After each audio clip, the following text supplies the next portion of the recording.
de qué es lo que no van a hacer. Básicamente porque ese concepto, en el sentido que las necesidades son infinitas, que en realidad es esa percepción, en algunos casos subjetiva, de que a uno le falta algo y por lo tanto ahí existe una necesidad. Y el hecho concreto y mensurable de que obviamente los recursos son escasos.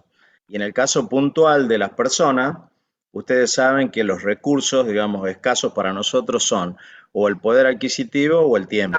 Normalmente una persona no tiene suficiente de esas dos variables y por lo tanto tiene que tomar una decisión y cuando toma una decisión, insisto, en la enorme mayoría de los casos, está optando por aquello que quiere hacer y por lo que va a dejar de hacer en función de que su tiempo o su poder adquisitivo, digamos, es escaso. Y ese video eh, dice algunas cosas muy polémicas, pero que bueno, que por lo menos sirven para confrontar, como para que uno se pregunte si lo que está haciendo efectivamente, digamos, es lo que se busca hacer. ¿Mm? Así que si no lo vieron, mírenlo, no es para que, a ver, tiene que ver obviamente con la clase, pero sobre todo tiene que ver con algunas cuestiones de carácter actitudinal. Muchas personas están de acuerdo y muchas otras, bueno, sienten rechazo porque básicamente le da un aspecto material y de acumulación de bienes a la visión, digamos, que tiene prácticamente diríamos de su vida, ¿no? La persona que está subiendo ese video. Pero bueno, sirve para el debate.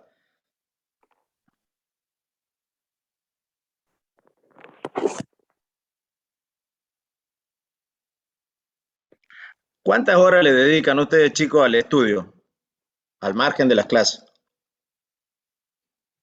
¿Alguien le dedica algún tiempo adicional? Sí, profe. No sé, 5 horas por día, 6 horas por día, entre la mañana y la tarde. ¿Y a qué materia le dedica tiempo? A todas. Hago planeo, depende de qué trabajo práctico tengo que hacer, y los voy haciendo en orden de que lo tengo que entregar antes. ¿Cuándo ingresaste a la facultad? Hace 3 años. 3 años, o sea que vas bien. Sí. Ujú. ¿El resto? ¿Algún otro que le dedique tiempo fuera de las clases?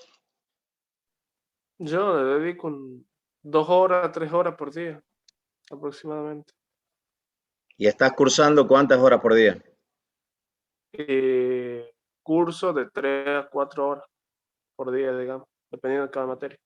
¿Estás cursando todo? ¿Vos en qué año Ahora sí. estás?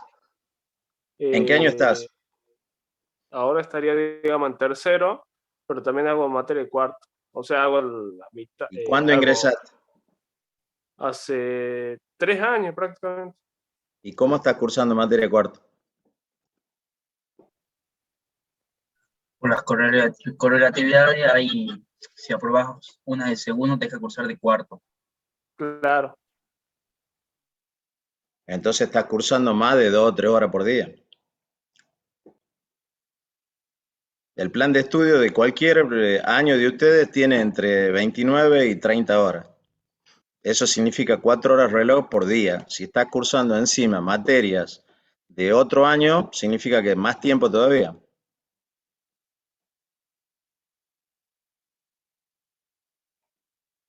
Pero si yo Sí, hago, miren, pero, sí, o sea, yo curso materia de tercero y también de cuarto porque no pude cursar otras materias de tercero.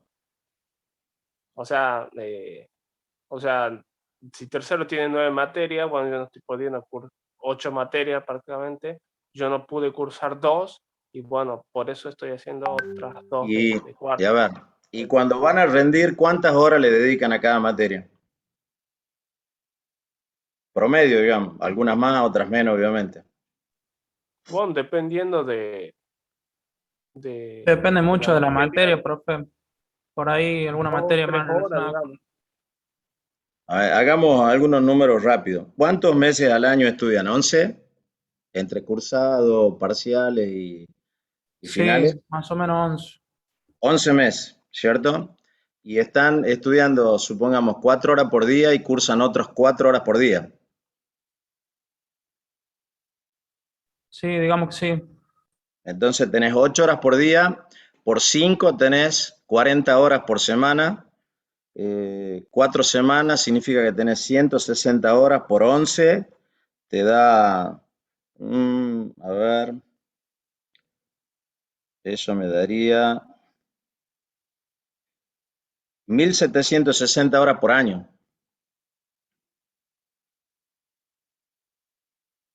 ¿Sí?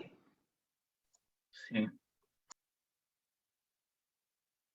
A ver, entonces, por 5 años, 5 por 0, 0, 5 por 6, 30, 5 por 7, 35, 32, 8.800. 8.800. Eso es lo que ustedes van a invertir en tiempo si es que hacen la carrera en 5 años. Cada año que se retrasan son 1.760 horas más. A ver, para el que cumple esta rutina.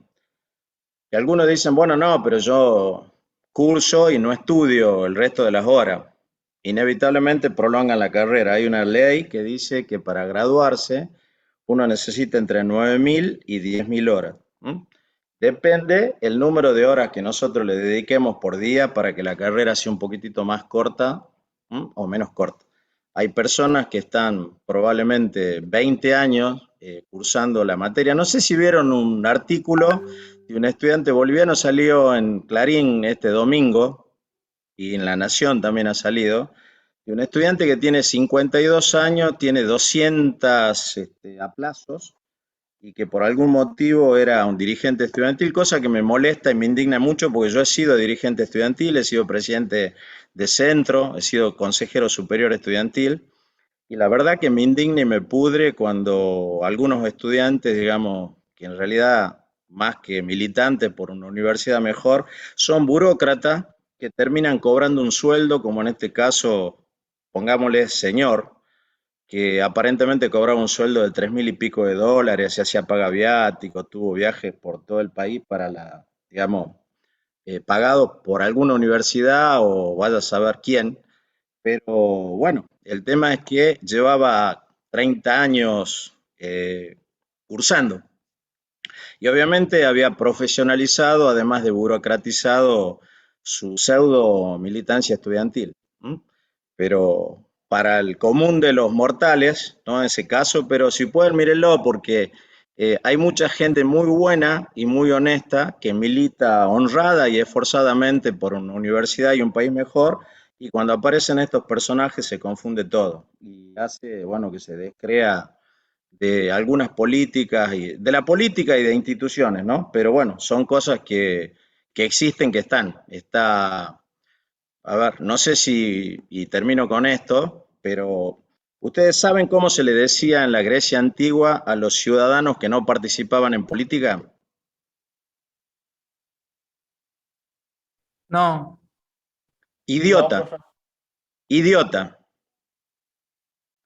¿Por qué? Bueno, porque básicamente un idiota es una persona que está, no digo enajenado, que sería ajeno a sí mismo, pero casi una persona que no se interesa por las cosas que pasan en su sociedad o en su comunidad. Bueno, recibía ese término. Después nosotros, la cultura occidental le dio un término peyorativo, pero era básicamente de ese ciudadano que no participaba. Y la verdad que cuando aparecen cosas como esta, probablemente la que vemos todos los días, eso genera mucha indignación. ¿Por qué? Porque, bueno, evita la participación, desalienta a la gente, la política ya no pasa a ser una herramienta de transformación y de cambio, digamos, al servicio de una sociedad o de un pueblo y pasa a ser algo que se utiliza en beneficio personal. Pero bueno, hay que afrontar eso, existe, las personas son todas distintas, algunas tienen actitudes muy nobles y honestas, y otras, bueno, obviamente innobles, deshonestas y que además generan mucha indignación.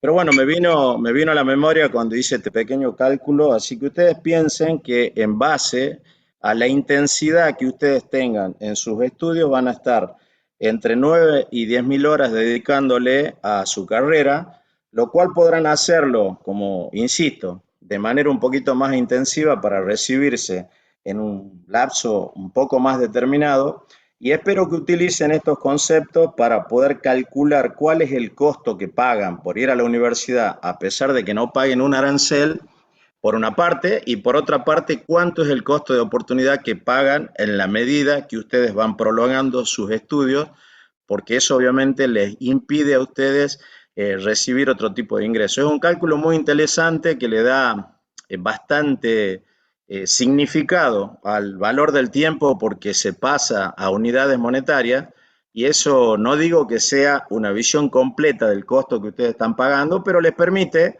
tener una aproximación. Así que espero que en el práctico puedan hacer ese ejercicio y que se lo dé el ingeniero Madriaga. Ya lo voy a charlar con él en los próximos días. Bueno, chicos, ya estamos en condiciones de arrancar. Hoy lo que vamos a ver es prácticamente esto que veníamos conversando durante todo este tiempo, que es la ley de la oferta y la demanda y cómo se resuelven los problemas económicos. Básicamente vamos a ver lo que es microeconomía y cómo se analizan dentro de esa ley de oferta y demanda algunas cuestiones que son muy interesantes para nosotros, como es precio, valor, cómo surge, digamos, esta ley de oferta y demanda, cómo tenemos que analizar distintas variaciones tanto de la oferta como de la demanda. Y vamos a tratar de terminar en la clase de hoy todo lo que tiene que ver con esto, que es muy conceptual, pero que luego tiene obviamente aplicaciones en cada una de las cosas que nosotros vamos a ver durante todo este tiempo. Es decir, que lo que veamos en la clase de hoy tiene distintos tipos de aplicaciones a lo largo de la materia. Así que les pido, en la medida que puedan, un poquitito de atención y en todo caso que pregunten si es que efectivamente hay alguna duda sobre un tema que básicamente es de muy fácil comprensión, pero que puede tener a lo mejor algún grado de complejidad cuando uno no tiene en cuenta ciertas cuestiones de carácter conceptual. Así que arrancamos, comparto pantalla y ustedes me dicen si pueden ver la presentación.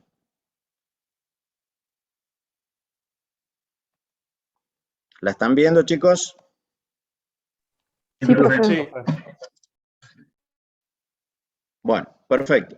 Lo que vamos a ver hoy es esto, los conceptos básicos de oferta y demanda. Como ustedes voy a poner siempre un par de pensamientos muy piola, porque ustedes recuerden que siempre lo diré más de una vez, la economía es una ciencia social, por lo tanto, no es una ciencia exacta y tiene distintos tipos de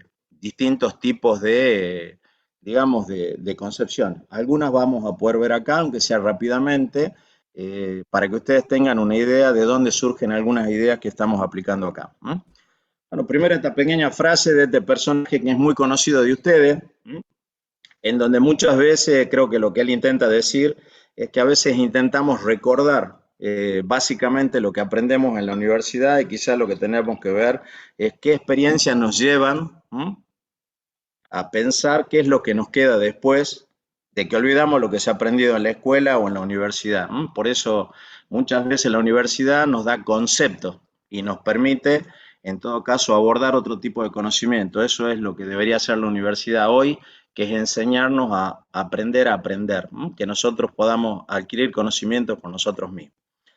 Fíjense, acá hay una primera charla de uno de los fundadores de la economía, uno de sus principales pensadores, por lo menos antiguamente, que pone esta frase que yo después la voy a explicar. Y en todo caso, cuando veamos alguna curvita, alguno de ustedes me podrá decir, bueno, ¿por qué piensa que puso esta pequeña frase que dice eso? Que discutir si el valor está determinado por la demanda o la oferta es tan razonable como discutir si es la hoja superior o inferior de las tijeras la que corta un trozo de papel. Inclusive ustedes habrán escuchado alguna vez esa frase que dice que la oferta crea su propia demanda. Después vamos a ver que en realidad lo importante no son ni las cantidades demandadas, sino que hay un indicador que nosotros le vamos a llamar endógeno o variable independiente, que es la que determina en realidad cuáles son las conductas tanto de consumidores como de productores, cuando hacemos este análisis de la ley de oferta y la demanda. Les recuerdo simplemente esto, que era el modelo del flujo circular en una economía mixta, que es una economía como la que nosotros analizamos acá en nuestro país, y básicamente cuáles son las preguntas que debe responder la economía para resolver el problema económico, que son qué, cómo, cuánto y para quién. Estas son, recuerden, siempre las preguntas que cualquier economía debe resolver. Ahora bien, fíjense, vamos a tomar algunas definiciones de mercado y luego vamos en todo caso, dar algunos ejemplos de esto. Por ejemplo, Camila, ¿me estás escuchando? Camila Sí, profe. Mazzuco, ¿podés leer esta pequeña presentación así yo le explique un poquitito? Sí, dice, mercado es la organización que permite el contacto entre compradores y vendedores, en un lugar físico o no, con el fin de comprar o vender un bien claramente definido. Seguí.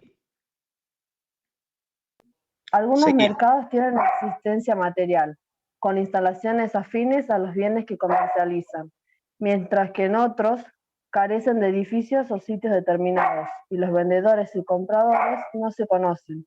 En este último caso, las transacciones se realizan por medios electrónicos o por medios de terceros, llamados agentes o comisionistas.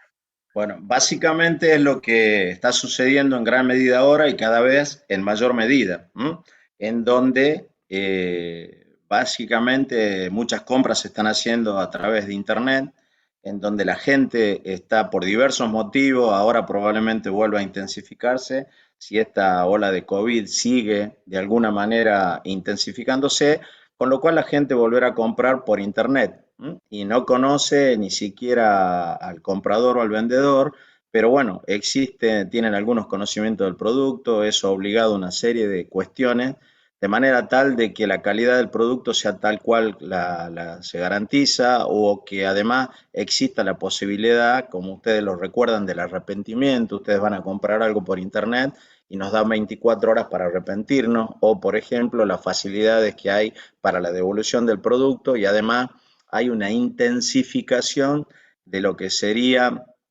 digamos, los controles que hace la Secretaría de Comercio Interior en caso de fraude. No obstante, esas situaciones siguen ocurriendo y hay otros mercados que además, digamos, siguen teniendo una presencia material, que son los que nosotros conocemos cuando vamos a comprar un súper, cuando vamos a comprar una tienda y lo demás. También, digamos, dentro de estos mercados que podríamos llamarle electrónicos, digitales, por la web, como a ustedes se les ocurra, podemos decir también que en muchos casos trabajan 24 horas al día. Esto es lo que sucede con, por ejemplo, el mercado de acciones y valores, porque cuando está cerrando un mercado en un país, está abriéndose en otro, y así a lo largo de los distintos usos horarios. Tanto es así que ustedes fíjense que a veces cuando hay alguna situación un poquitito complicada en algún país, y hay un cierre, un viernes, todo el mundo empieza a esperar a ver qué va a pasar el lunes en la apertura de la bolsa de ese país, porque de acuerdo a cómo vayan desencadenándose ese tipo de situaciones, bueno, obviamente tendrán impacto también en otros tipos de mercado de valor. Pero básicamente le seguimos dando estas características de mercado a donde existe un lugar que puede ser físico y material o inmaterial, en donde no hay un contacto cercano entre compradores y vendedores, pero que se está efectuando una transacción. Hoy, insisto, hay distintos tipos de mercado. También hay algunos mercados en donde no se intercambian dinero, sino bienes, como son aquellos mercados donde se efectúan trueques, en donde debe darse algo que cuando veamos dinero nosotros lo vamos a repasar, que es la doble coincidencia de deseo, es decir, yo debo querer algo que alguna otra persona tiene y esa otra persona debe querer algo que yo tengo para poder intercambiar. Eso limita mucho las posibilidades, pero también es cierto que por Internet, particularmente en algunos países, ha pasado en algunos países de Europa y también está pasando en la Argentina, en donde algunas personas ofrecen a través de la web algún tipo de conocimiento o experiencia que tienen y, por ejemplo, ofrecen, qué sé yo, cuidar personas a cambio de una reparación, a cambio de una pintura, o ofrecen lecturas para determinado tipo de personas, cuidar a los chicos, o clases de inglés, y ahí intercambian por algún otro servicio que pudieran estar necesitando. Eso se hace normalmente cuando hay ciertas crisis, como tuvimos nosotros, y esperemos que no se repita. Fue en algún momento la crisis del 2000-2001 en la Argentina, donde se intensificaron los mercados de trueque y el intercambio de servicios. Hoy Internet facilita mucho eso. ¿Por qué? Porque antes contaba mucho contactarse y por lo tanto poder saber, digamos, que poder ofrecer un servicio y saber simultáneamente quién podría estar necesitándolo y qué tipo de servicio me podrían brindar a mí. Hoy la web posibilita eso, bueno, y obviamente ese tipo de actividades también están incrementándose. Fíjense, ahora hay algunas condiciones que deben cumplir este mercado. Y esto les pido que lo miren bien porque luego hay una bolillita que se llama falla de mercado. Y cuando no se cumplen estas condiciones que están acá, bueno, básicamente nos encontramos con fallas de mercado, ¿no es cierto? Y por lo tanto, en este modelo de competencia perfecta, en donde se cumplen los presupuestos de la ley de oferta y demanda, tenemos que cumplir con estas condiciones o supuestos o condiciones iniciales que debe tener cualquier mercado de competencia perfecta. La primera es atomización del mercado. ¿Qué significa esto? Que debe haber básicamente un gran número tanto de consumidores como de productores que están concurriendo a ese mercado. Es decir, que la salida o la entrada de un consumidor o de un productor o de algún número de ellos no va a afectar ninguna característica de ese mercado. Esto significa que ningún consumidor o ningún productor va a tener lo que se denomina cuota de mercado y por lo tanto no va a poder afectar las condiciones de mercado, las condiciones de ese mercado. Cuando no existe esta condición, bueno, obviamente hay una falla de mercado porque no se dan las condiciones de libre competencia. Esto se da cuando hay monopolios, duopolios, cartelización, bueno, una serie de cuestiones que tienen que ver con esa limitación en cuanto a la cantidad de productores o de consumidores de determinado tipo de bien. En segundo lugar, la homogeneidad del producto, es decir, que estamos hablando de productos que básicamente son similares, por eso vamos a hablar del mercado de las gaseosas, del mercado de la yerba mate, del mercado de los chocolates, es decir, son productos que tienen cierta homogeneidad o ciertas características comunes. El mercado, digamos, que más nos garantiza que existe ese tipo de homogeneidad, por ejemplo, el de los cereales. Puede haber menor o mayor calidad del producto, pero el poroto de la soja va a ser el mismo acá en Australia, en Estados Unidos, en cualquier otro lugar del mundo. Lo mismo podría pasar con el trigo, con el maíz, y básicamente esos son productos que nosotros podemos tranquilamente denominar de carácter homogéneo. Del mismo modo, los mercados agrícolas son los mercados en donde normalmente uno puede decir que se da la mayor libertad y competencia y por lo tanto tienen esas variaciones de precio. En muchos casos, digamos, la Argentina no fija los precios de los cereales ni las oleaginosas en el mundo, pero sí tiene un mercado importante que es la Bolsa de Cereales de Rosario y todas, digamos, ese tipo de precios de esos cereales oleaginosas están fijados en un mercado que es el mercado de Chicago. Ahí hay una bolsa de cereales muy grande que establece, digamos, los precios y las variaciones para el mundo de cada uno de esos productos. En tercer lugar, que va a haber libre acceso al mercado. ¿Qué significa eso? Significa que cualquier consumidor puede ingresar a ese mercado y cualquier productor también puede ingresar a su mercado y también pueden abandonarlo. ¿Cuáles pueden ser las dificultades para que haya un libre acceso a ese mercado? Por ejemplo, una patente. Si existe una patente respecto de un medicamento, respecto de determinado tipo de maquinaria o algún tipo de artefacto o algún tipo de producción determinada, bueno, obviamente hay una limitación y por lo tanto ahí no podemos hablar de libertad y de acceso al mercado. También puede haber con que básicamente haya algunas restricciones de carácter económico financiera, es decir, que no tengan acceso a determinado tipo de capitales o que no puedan acceder a determinado tipo de financiamiento, lo cual, digamos, le va a impedir competir en ese producto. También puede suceder que estemos hablando de un mercado donde hay concesiones, como por ejemplo existe acá con el caso de DET o con el caso de la SAT, que a pesar de ser estatal, digamos, tiene la concesión de lo que sería el servicio de agua y cloacas acá en Tucumán. Lo mismo sucede con servicios como Gasnor, que son aquellas empresas que tienen una concesión por determinada cantidad de tiempo. Obviamente, ¿por qué sucede eso? Porque a pesar, digamos, de que uno entiende que los mercados eficientes son aquellos en donde hay libre competencia, también es claro que en algunos servicios, y con esto que se llaman monopolios naturales, los costos de ese servicio son mucho menores cuando hay un monopolio natural que cuando hubiera una libre competencia. Es fácil de entender porque, por ejemplo, si hubiera 5 distribuidoras en Tucumán que están brindando el servicio de distribución eléctrica, habría 5 redes, el costo fijo de cada una de esas redes eléctricas habría que dividirla en un número de 5 veces menor de consumidores y por lo tanto eso que ustedes ven abajo, que es el costo fijo de la red, tanto de agua, del uso de gas, bueno, aumentaría y seguramente los costos de distribución serían mucho más altos que teniendo una sola empresa que ejerce ese monopolio natural. Ahora bien, para poder controlar ese monopolio natural tiene que haber lo que se denomina entes reguladores.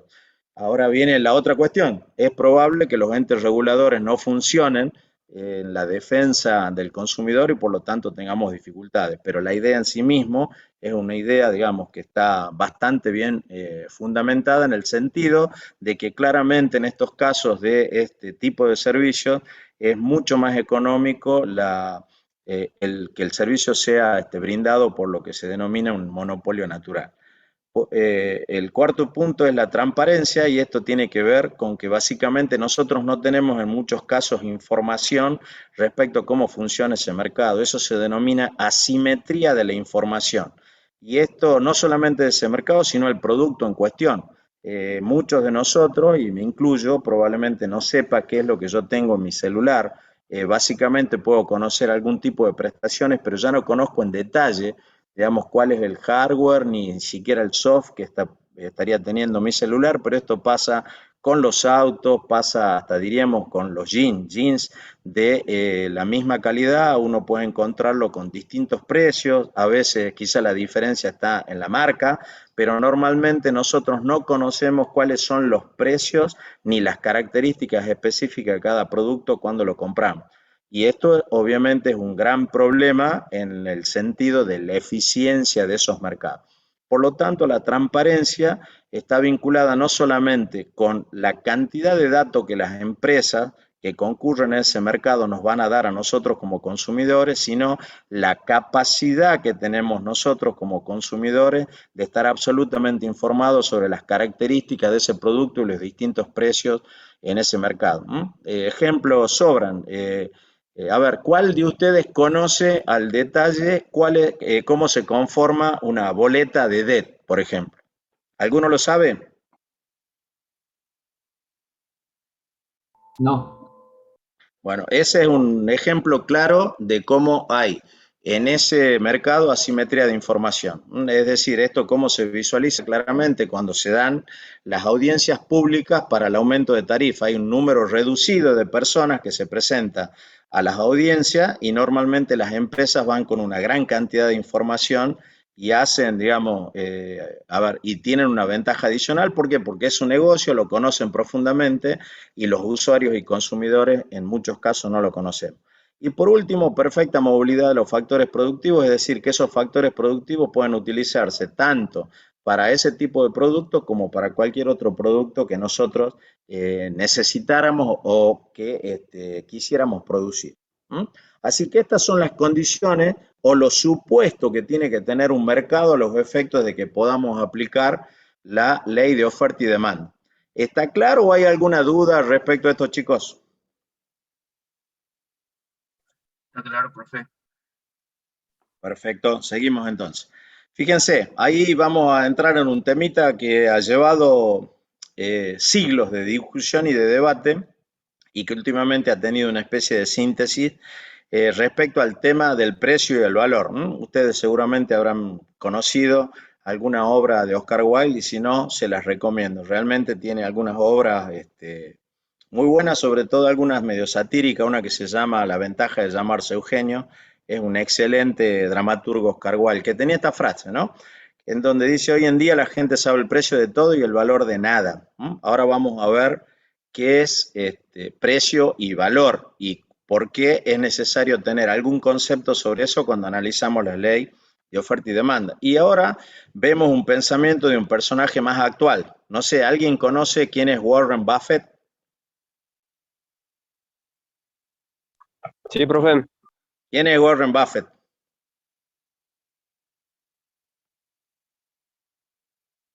¿Qué hizo? ¿No es uno de los Inversionista, inversores más grandes? ¿Cómo? inversor más grande del país, del mundo, Sí, es prácticamente. uno de los más grandes del mundo, uno que hizo tambalear la libra esterlina, por ejemplo, para que ustedes vean, porque el mercado nuestro financiero es muy chiquitito, pero hacer tambalear la libra esterlina, bueno, no es para cualquiera. Lo hizo este señor que tiene este tipo de pensamiento. Por alguna razón, las personas prestan más atención al precio que al valor. El precio es lo que se paga, pero el valor es lo que se obtiene a cambio. Y ahora vamos a tener un pequeño intercambio de opiniones, si se da, pero básicamente para que ustedes entiendan la diferencia y obviamente vamos a hacer hincapié dentro de lo que es la ley de oferta y la demanda, qué significa el precio para tomar decisiones de carácter económico. Entonces, fíjense, el precio, ¿no es cierto? A ver, no sé, Rizo, Juan Rizo, Sí, profesor. anda leyendo despacito esto. Primero, fíjate esos dos primeros puntitos que están arriba para que yo explique qué es precio absoluto y precio relativo. Perfecto. El precio. Precio es la relación a la que se intercambian dos cosas. Precios relativos y precios absolutos. ¿Alguien tiene idea de lo que significa precio relativo y precio absoluto?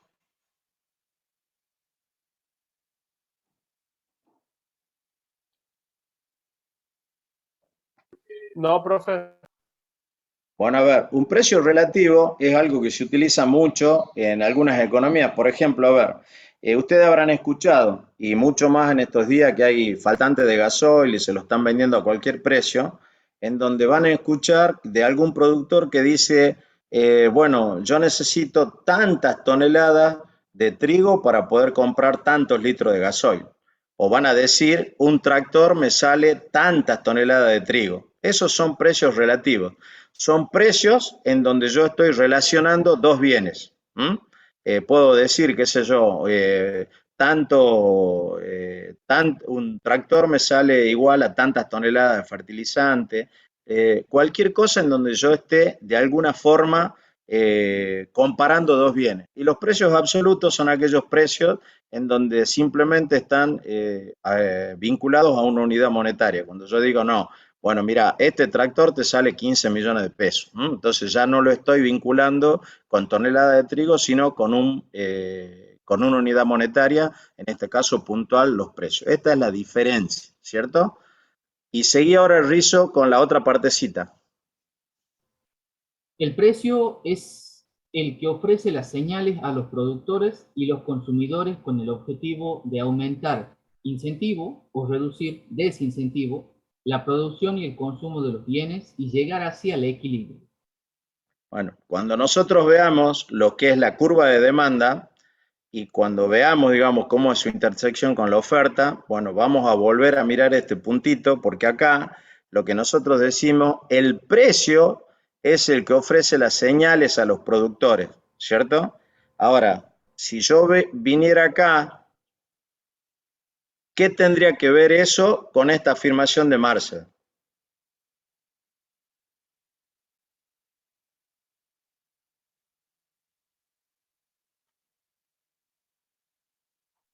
Tiene poco que ver.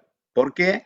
Porque básicamente él pensaba, y eso se patentiza claramente, en la forma en que se grafican tanto la oferta como la demanda en economía.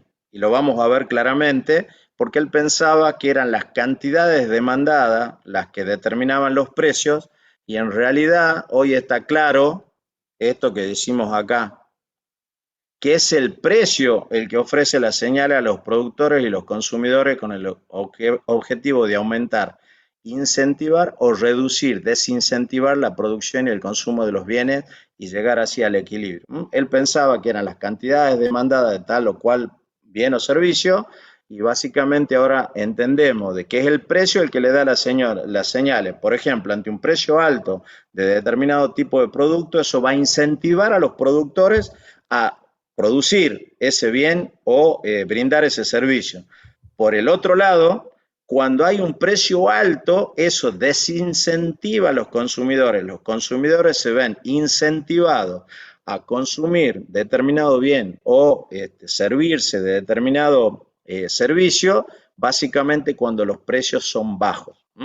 Entonces, ahí en ese juego es donde nosotros sostenemos que el precio es la variable endógena o independiente. Cuando ustedes vean la manera en que nosotros graficamos, ¿cierto?, la demanda o la oferta, se van a dar cuenta de ese error inicial que luego corrigió obviamente Marx. Ahora bien, para ver el tema de la paradoja del agua y los diamantes, nosotros podemos ver lo siguiente. Podemos decir, bueno, a ver, sabemos cuál es el valor del agua, ¿cierto? En el sentido para la vida y para la existencia. Y obviamente es muy valiosa.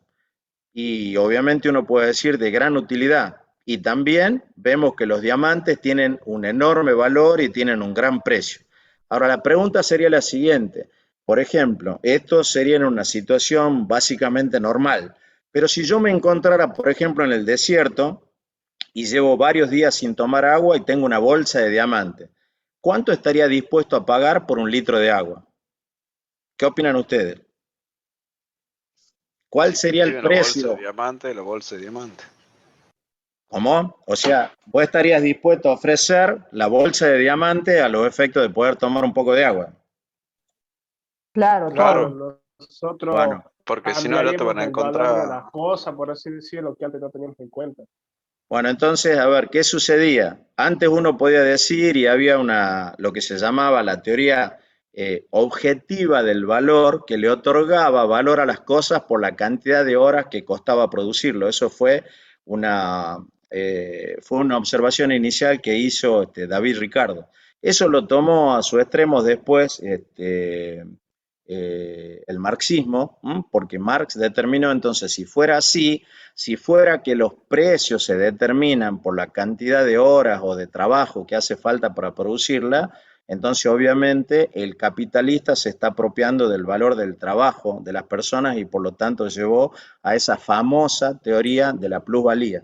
Luego hay algunos que dicen que los escolásticos básicamente hacen una, una especie de observación o digamos manifiestan que fue Santo Tomás de Aquino quien primero hizo alguna observación respecto a que las personas están dispuestas a pagar más respecto a la utilidad. Y recuerden que la utilidad en economía se ve como satisfacción, ¿cierto? Y básicamente luego vino una teoría subjetiva que dice que en realidad las personas estamos dispuestas a pagar más por la utilidad o por la satisfacción marginal que nos genere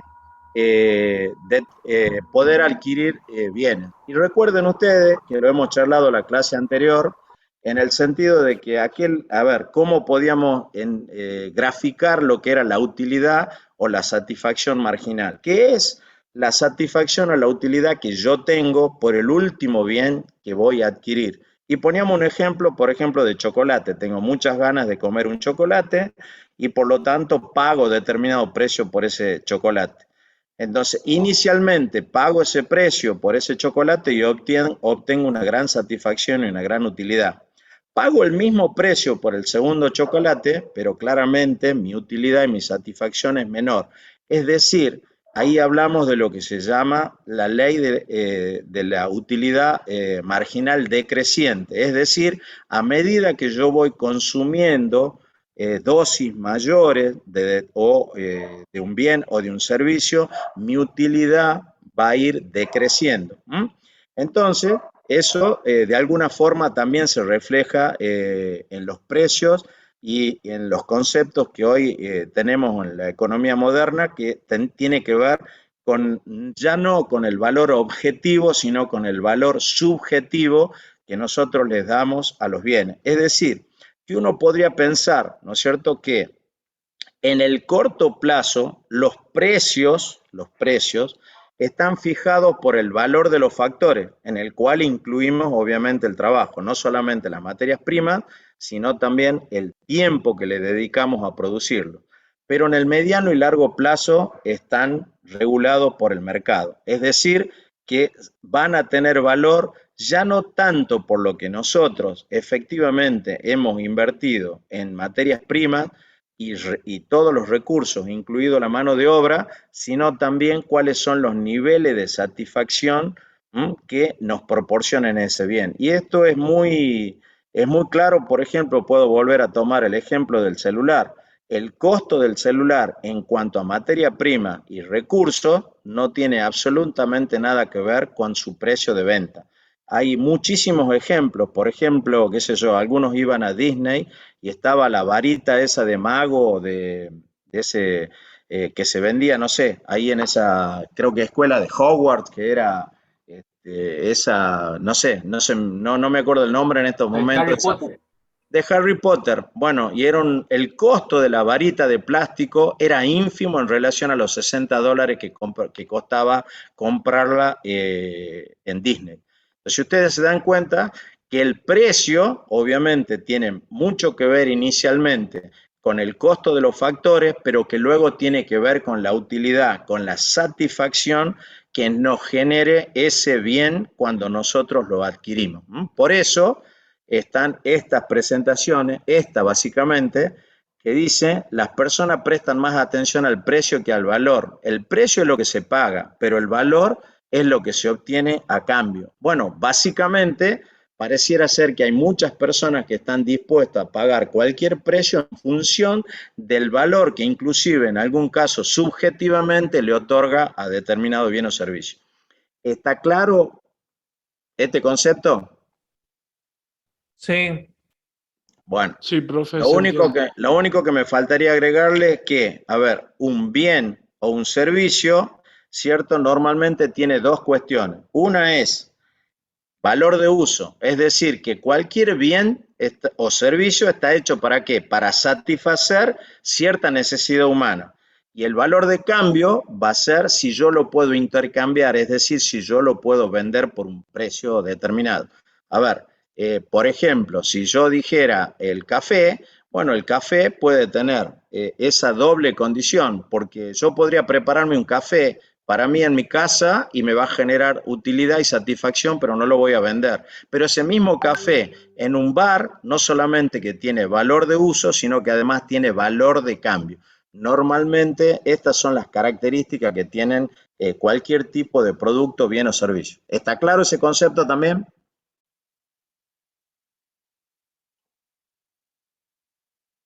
¿Está claro, chicos? Sí, profe.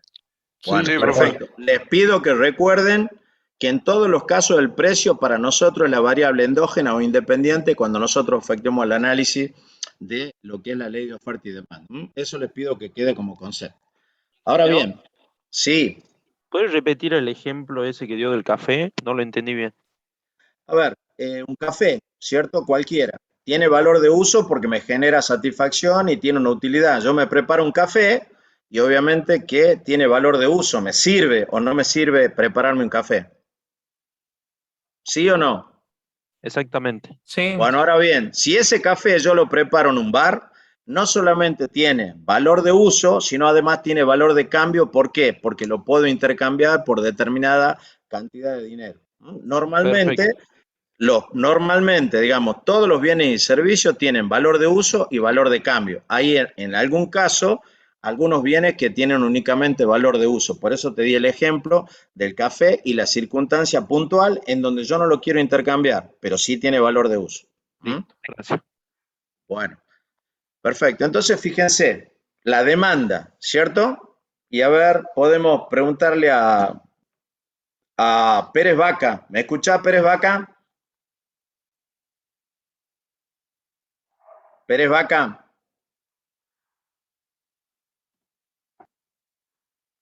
Sí, profe. ¿Podés leer despacito lo que está puesto acá para que en todo caso, si no se entiende, yo lo repito? Lee despacito y yo lo explico. La cantidad demandada por el mercado es la cantidad específica de un bien que todos los compradores del mercado optarían por comprar durante cierto periodo dado.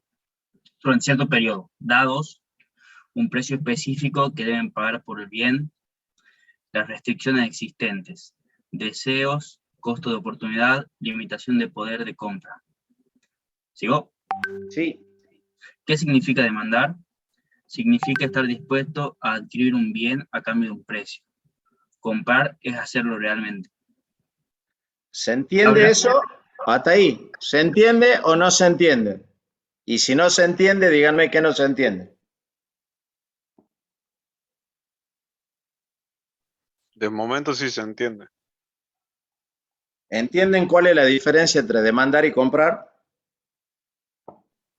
No, yo no lo entendí bien A ver, te hago una pregunta. Si yo te dijera a vos, ¿qué opinas vos de un auto que vale, no sé, 3 millones de pesos? ¿Vos estarías dispuesto a demandarlo? Y vos probablemente me diga que sí. Ahora, eso no significa que estés dispuesto a comprarlo. ¿Cuántas veces nosotros miramos algún anuncio y podemos estar de acuerdo? Ahora, efectivamente, vos estás dispuesto a comprarlo. Cuando vos estés dispuesto a comprarlo, tenés que pasar por no solamente el punto 1, en donde vos viste que hay un precio específico para pagar por el bien. Vos analizás la segunda parte, en donde dice restricciones existentes.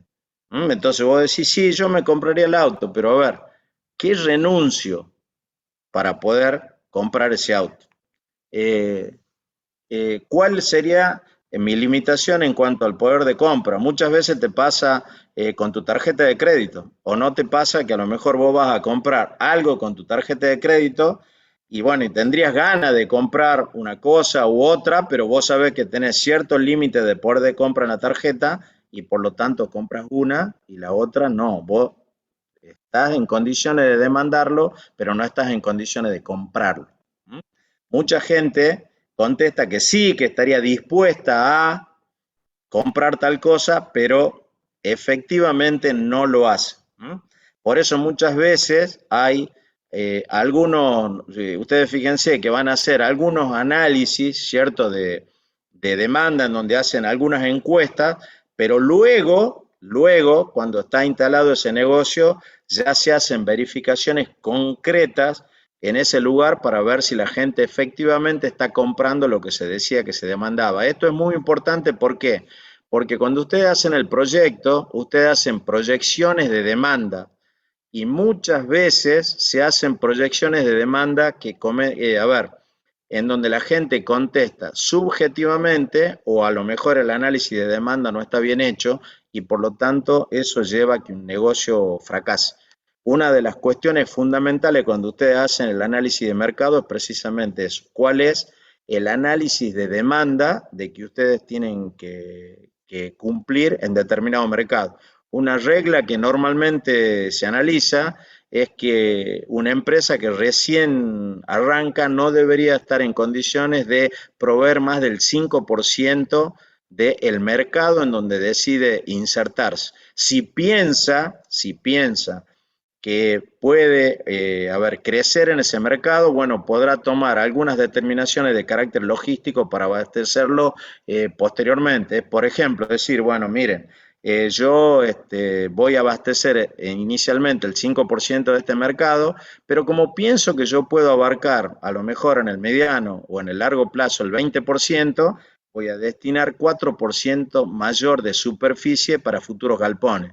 O, por ejemplo, veré cómo haré, digamos, para dejar en mi en mi fábrica espacio para poner líneas de producción que puedan ir sumándose a los que yo tengo. O contrataré determinada cantidad de energía, o la instalación eléctrica y de gas que yo voy a poner tiene que ser hecha para que me permita aumentar 4 veces la producción. O sea, uno deja ciertas cuestiones de carácter logístico planteado pensando que va a poder crecer en ese mercado, pero inicialmente no va a pasar de abastecer entre el 5 y el 10% del mercado, que se lo pone como una regla, digamos.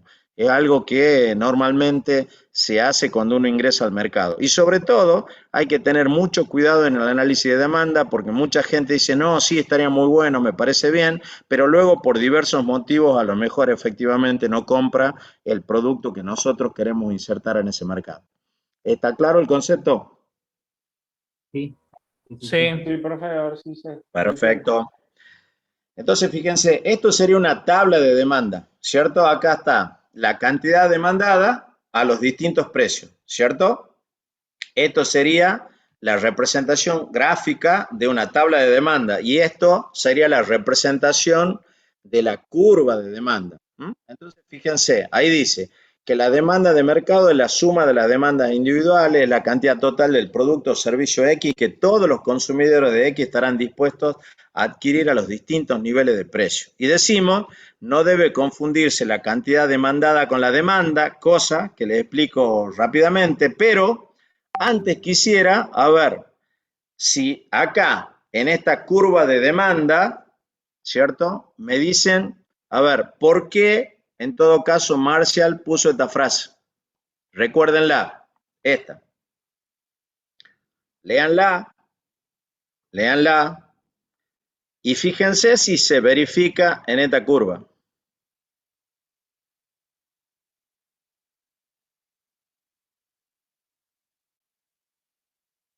¿Qué es lo que notan ustedes ahí? Que a menor precio, mayor cantidad demandada, y que mayor precio, menor cantidad demandada. Sí, está bien. Ahora bien, ¿qué tiene que ver eso con lo que dijo Marshall? Una de las cuestiones básicas, digamos, en cuanto a análisis matemático es poder llevar un concepto real a una expresión gráfico-matemática. ¿Qué notan ustedes ahí? A ver, ¿dónde se representan las variables independientes cuando yo hago una representación gráfica de una función? En el eje horizontal, en la abscisa. En el eje de la abscisa. Entonces, si yo le dije a ustedes, que la variable independiente es el precio, ¿dónde debería estar puesto el precio? En el eje X, digamos. O en el eje horizontal. Como Marshall pensaba que la variable independiente era la cantidad demandada y que las cantidades demandadas determinaban el precio, él puso las cantidades demandadas en el eje horizontal. Por eso es que en muchos casos se dice que en economía se grafica al revés. Pero eso fue, ¿por qué? Porque inicialmente Marshall hizo esta representación y luego, obviamente, se corrigió, la ciencia económica corrigió ese concepto y se entiende que son los precios los que efectivamente determinan las cantidades demandadas por los distintos consumidores. Es decir, lo que vos dijiste, que a los distintos niveles de precio corresponden distintas cantidades demandadas. Pero ya quedó este tipo de representación gráfica en donde la variable independiente está representada en el eje vertical y no en el eje horizontal. Por eso tenemos este tipo de curva de demanda en economía. ¿Está claro eso? ¿Por qué? Porque alguno de ustedes podría haberme dicho tranquilamente, bueno, pero profe, si el precio de la variable independiente, ¿por qué está representado en el eje vertical? Y yo tendría que haberle hecho esta aclaración. ¿Alguno lo advirtió o no lo advirtió? No, profe.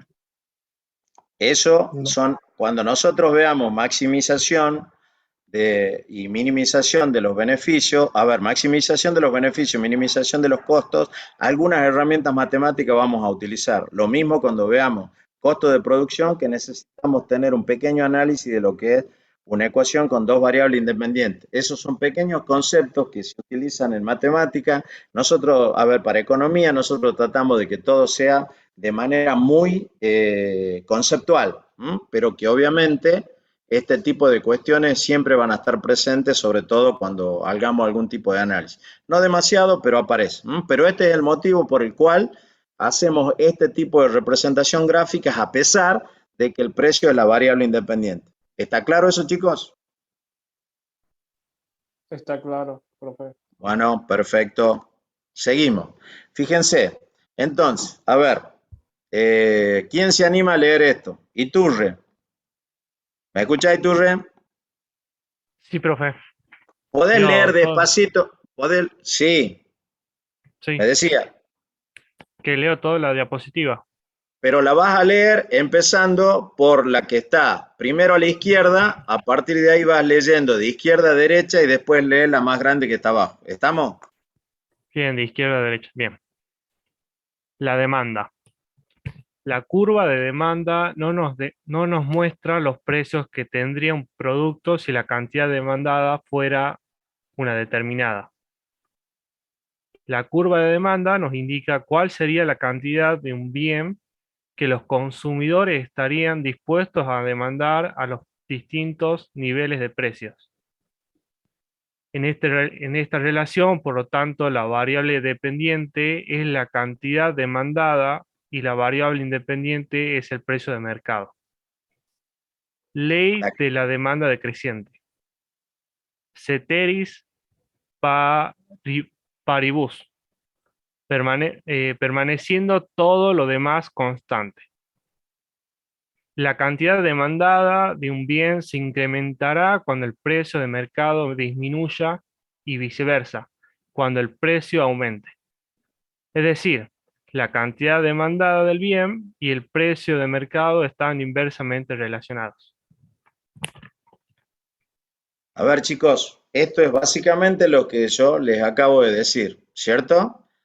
Que en esta relación la variable dependiente es la cantidad demandada y la variable independiente el precio de mercado, ¿cierto? Y decimos además que por esa misma razón la cantidad demandada del bien y el precio de mercado están inversamente relacionados. Si yo vengo acá, entonces me fijo, primero, hago esta aclaración. ¿Por qué no debemos confundir la cantidad demandada con la demanda? Porque la demanda es la curva. Cuando yo me refiero a la demanda, me estoy refiriendo a la curva de demanda.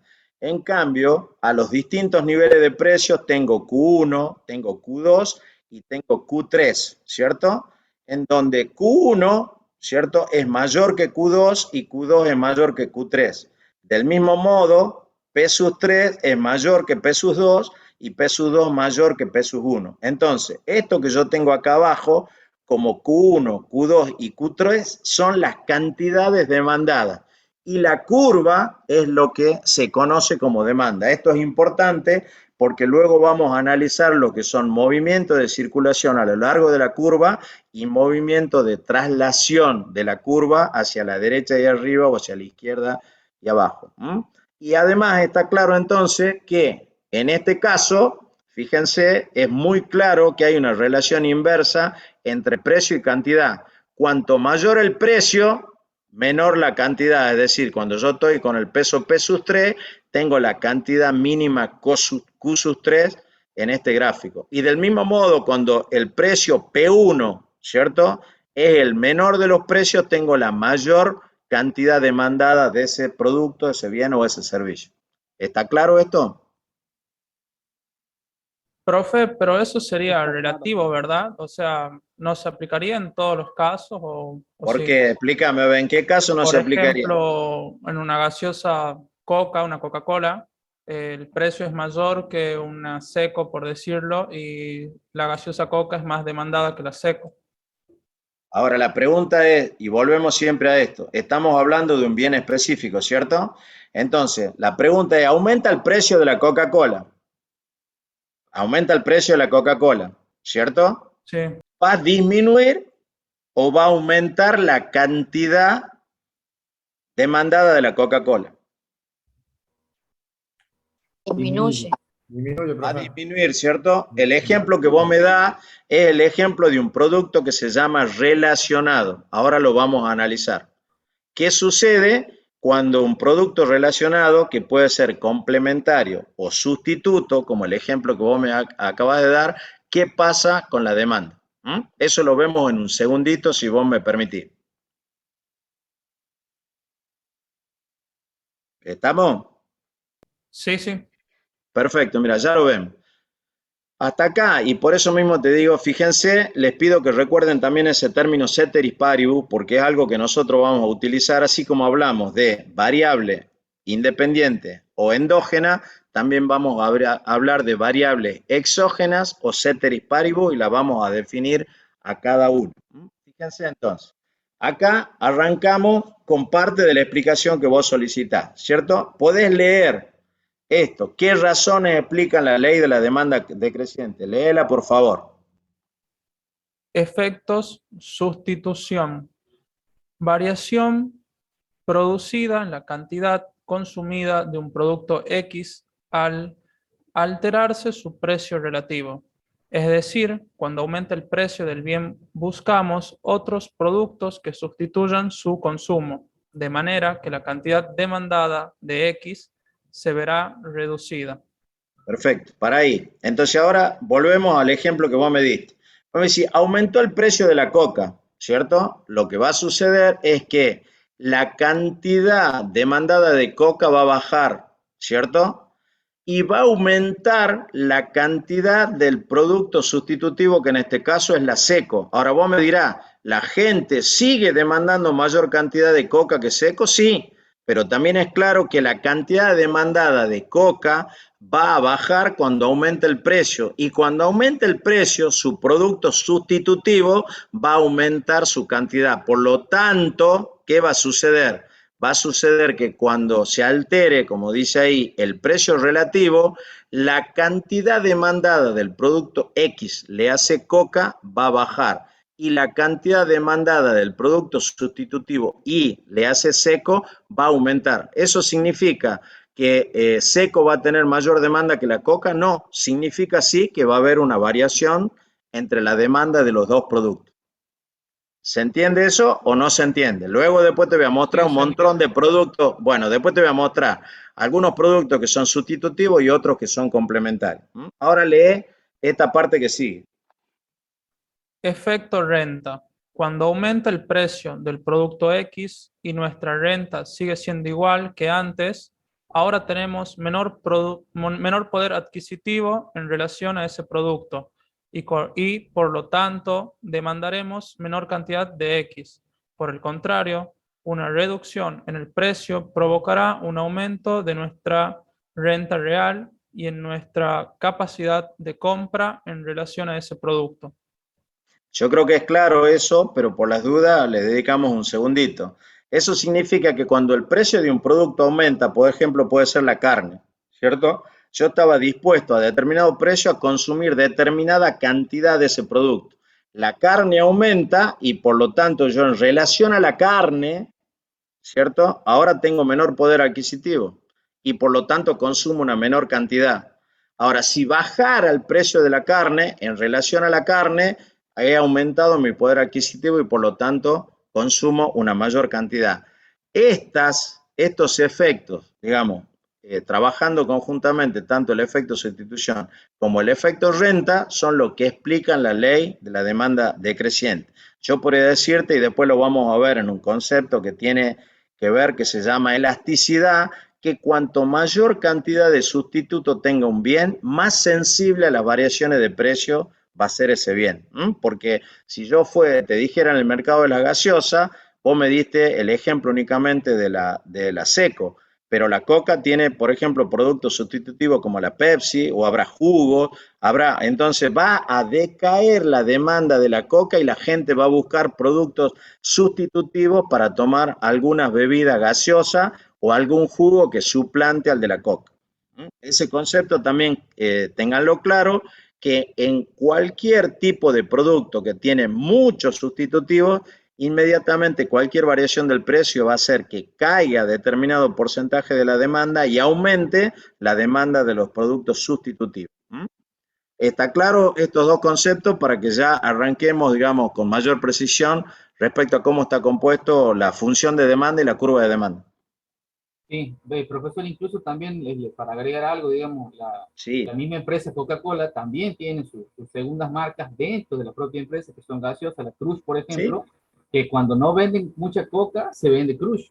Y la gaseosa, perdón, y la soda Aiba también, tomando en cuenta esto de que es como que ya está todo preparado para que se sigan vendiendo productos si no se vende la marca. exactamente. Y ahora lo que vamos a ver es, en función de estos efectos, cómo podemos denominar a determinado tipo de producto. Fíjense, si yo analizo los dos efectos, digo, bueno, si voy a analizar la renta de los consumidores, digo, lo puedo dividir en dos tipos de bienes, analizando la renta. Bienes normales, en donde la cantidad demandada se incrementa al aumentar la renta, y bienes inferiores, en donde la cantidad demandada disminuye al aumentar la renta. ¿Se le ocurre algún ejemplo de esto?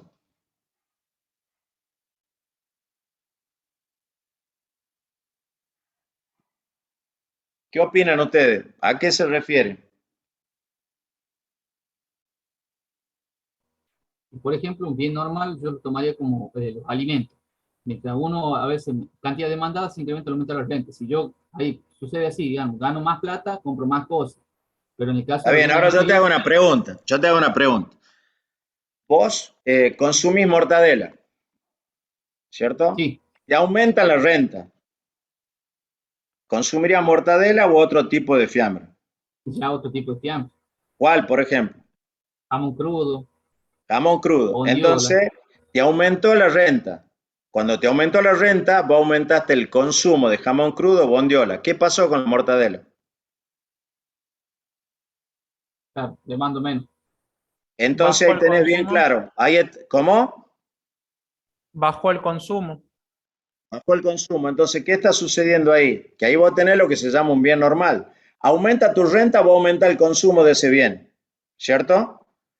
Y simultáneamente tenés el ejemplo del bien inferior. Aumentó tu renta y dejaste de consumir ese bien. Está muy vinculado con lo que es la calidad del bien determinado. Es decir, yo me aumentó la renta, ahora voy a comer jamón crudo, pero dejé de consumir mortadela y por lo tanto el jamón crudo un bien normal y la mortadela pasa a ser un bien inferior.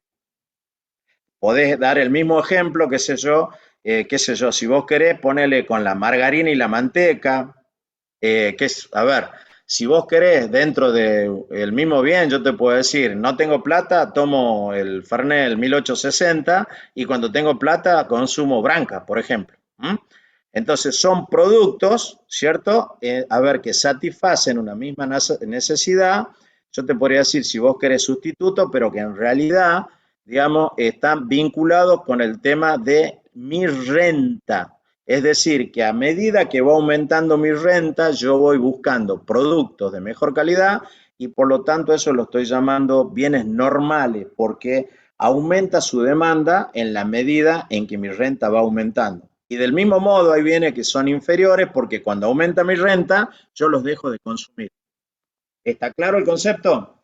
Sí, Y ahora bien, fíjense, acá están los precios, como ya te decía, de otros productos relacionados que se hizo en función de tu pregunta. Ahí tenés los bienes sustitutivos que se definen como aquellos que pueden satisfacer por separado una misma necesidad. Vos me diste el ejemplo de la coca y el de la seco. Los dos satisfacen la misma necesidad. ¿Cuál es? Escúchame que yo quiero beber una bebida gaseosa. Esa es mi necesidad. Ahora bien, por eso mismo son sustitutivos y por eso mismo escúchame, cuando aumenta el precio de una, va a caer la demanda de ese producto X, en este caso la coca, en el ejemplo que se dio, y va a aumentar la demanda del producto sustitutivo, en este caso la seco. Lo cual no significa que necesariamente la demanda de seco sea mayor que el de la coca. Lo único que estamos diciendo es que la demanda de coca va a caer determinado porcentaje y que la demanda de seco va a verse aumentado en determinado porcentaje. ¿Está claro eso? sí. Y los bienes Está claro. complementarios, sí. Hola, no sé qué No, decían. no, decía que estaba claro. Bueno, y los bienes complementarios son como aquellos que se necesitan entre sí para ser consumidos. Tomando el ejemplo de la coca y el fernet, normalmente cuando aumente la demanda de fernet, ¿qué va a pasar con la demanda de coca? Va a Va a aumentar. aumentar. Obviamente, ¿por qué? Porque necesitan ser consumidos conjuntamente. Podría ser el té con el azúcar, el café con el azúcar, las raquetas de tenis con las paletas de tenis, con las pelotas de tenis, las raquetas y las redes, las raquetas de tenis y las zapatillas de tenis, hay un montón, las llantas con las cubiertas. Hay una serie de productos que se necesitan conjuntamente para ser consumidos. Entonces, eso significa claramente que bueno, que cuando aumente el precio de un bien complementario, ¿qué va a pasar con el otro bien complementario? ¿Qué va a pasar con la demanda del otro bien complementario? Por ejemplo, qué sé yo, aumenta el precio del Fernet, como dijimos hace un segundo. ¿Qué va a pasar con la demanda? ¿Qué va a pasar con la demanda de Fernet cuando aumenta el precio? Va a Va a bajar. Va a bajar. Va a bajar la demanda. ¿Y qué va a pasar con la demanda de Coca-Cola? Y También va a bajar. Bajaría. También va a bajar. Entonces, en este caso, es al revés de los bienes sustitutos, ¿cierto? En el bien sustituto, cuando la coca aumentaba el precio, aumentaba la demanda del producto sustituto seco. En el caso de los complementarios, cuando aumenta la demanda de Fernet, perdón, cuando aumenta el precio, disminuye la demanda de Fernet, por lo tanto también disminuye la oferta de Coca-Cola. ¿Está claro? Sí, sí. ¿Está claro? Claro, profe. Entonces, fíjense que en un caso, ¿cierto? Las demandas van en sentido contrario, es decir, en algún caso, cuando son sustitutivos, la demanda del producto X disminuye y la demanda del producto Y crece. En el caso de los complementarios, cuando la demanda del producto X disminuye, la del producto Y también disminuye. ¿Está claro?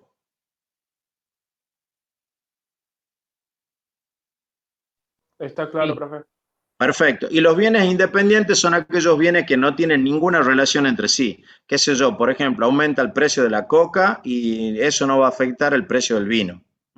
Son bienes que no tienen ningún tipo de relación. Aumenta el precio del Fernet y eso no va a tener ningún tipo de relación, qué sé yo, con la zapatilla de tenis. Entonces esos son bienes independientes, no existe ningún tipo de relación entre ellos. ¿Está claro entonces?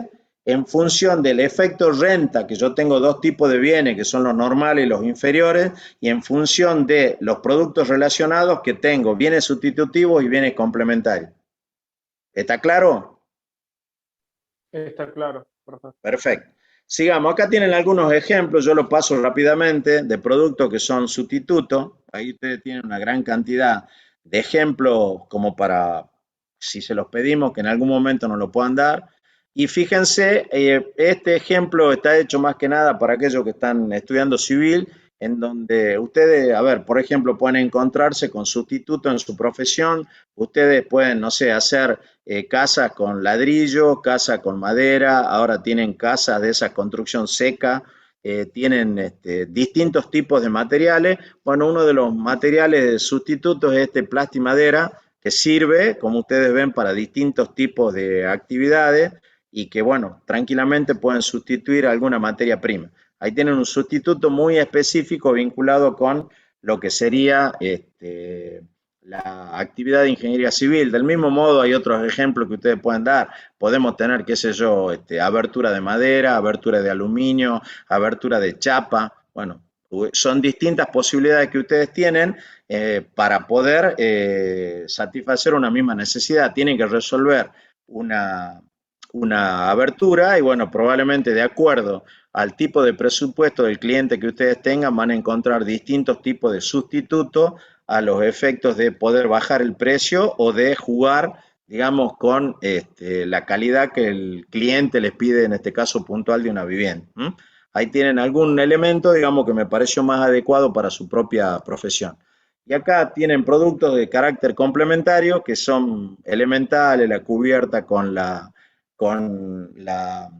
llanta, la taza, el plato, la cucharita, la pintura, el pincel, y como eso pueden agregarle una enorme cantidad de productos de carácter complementario.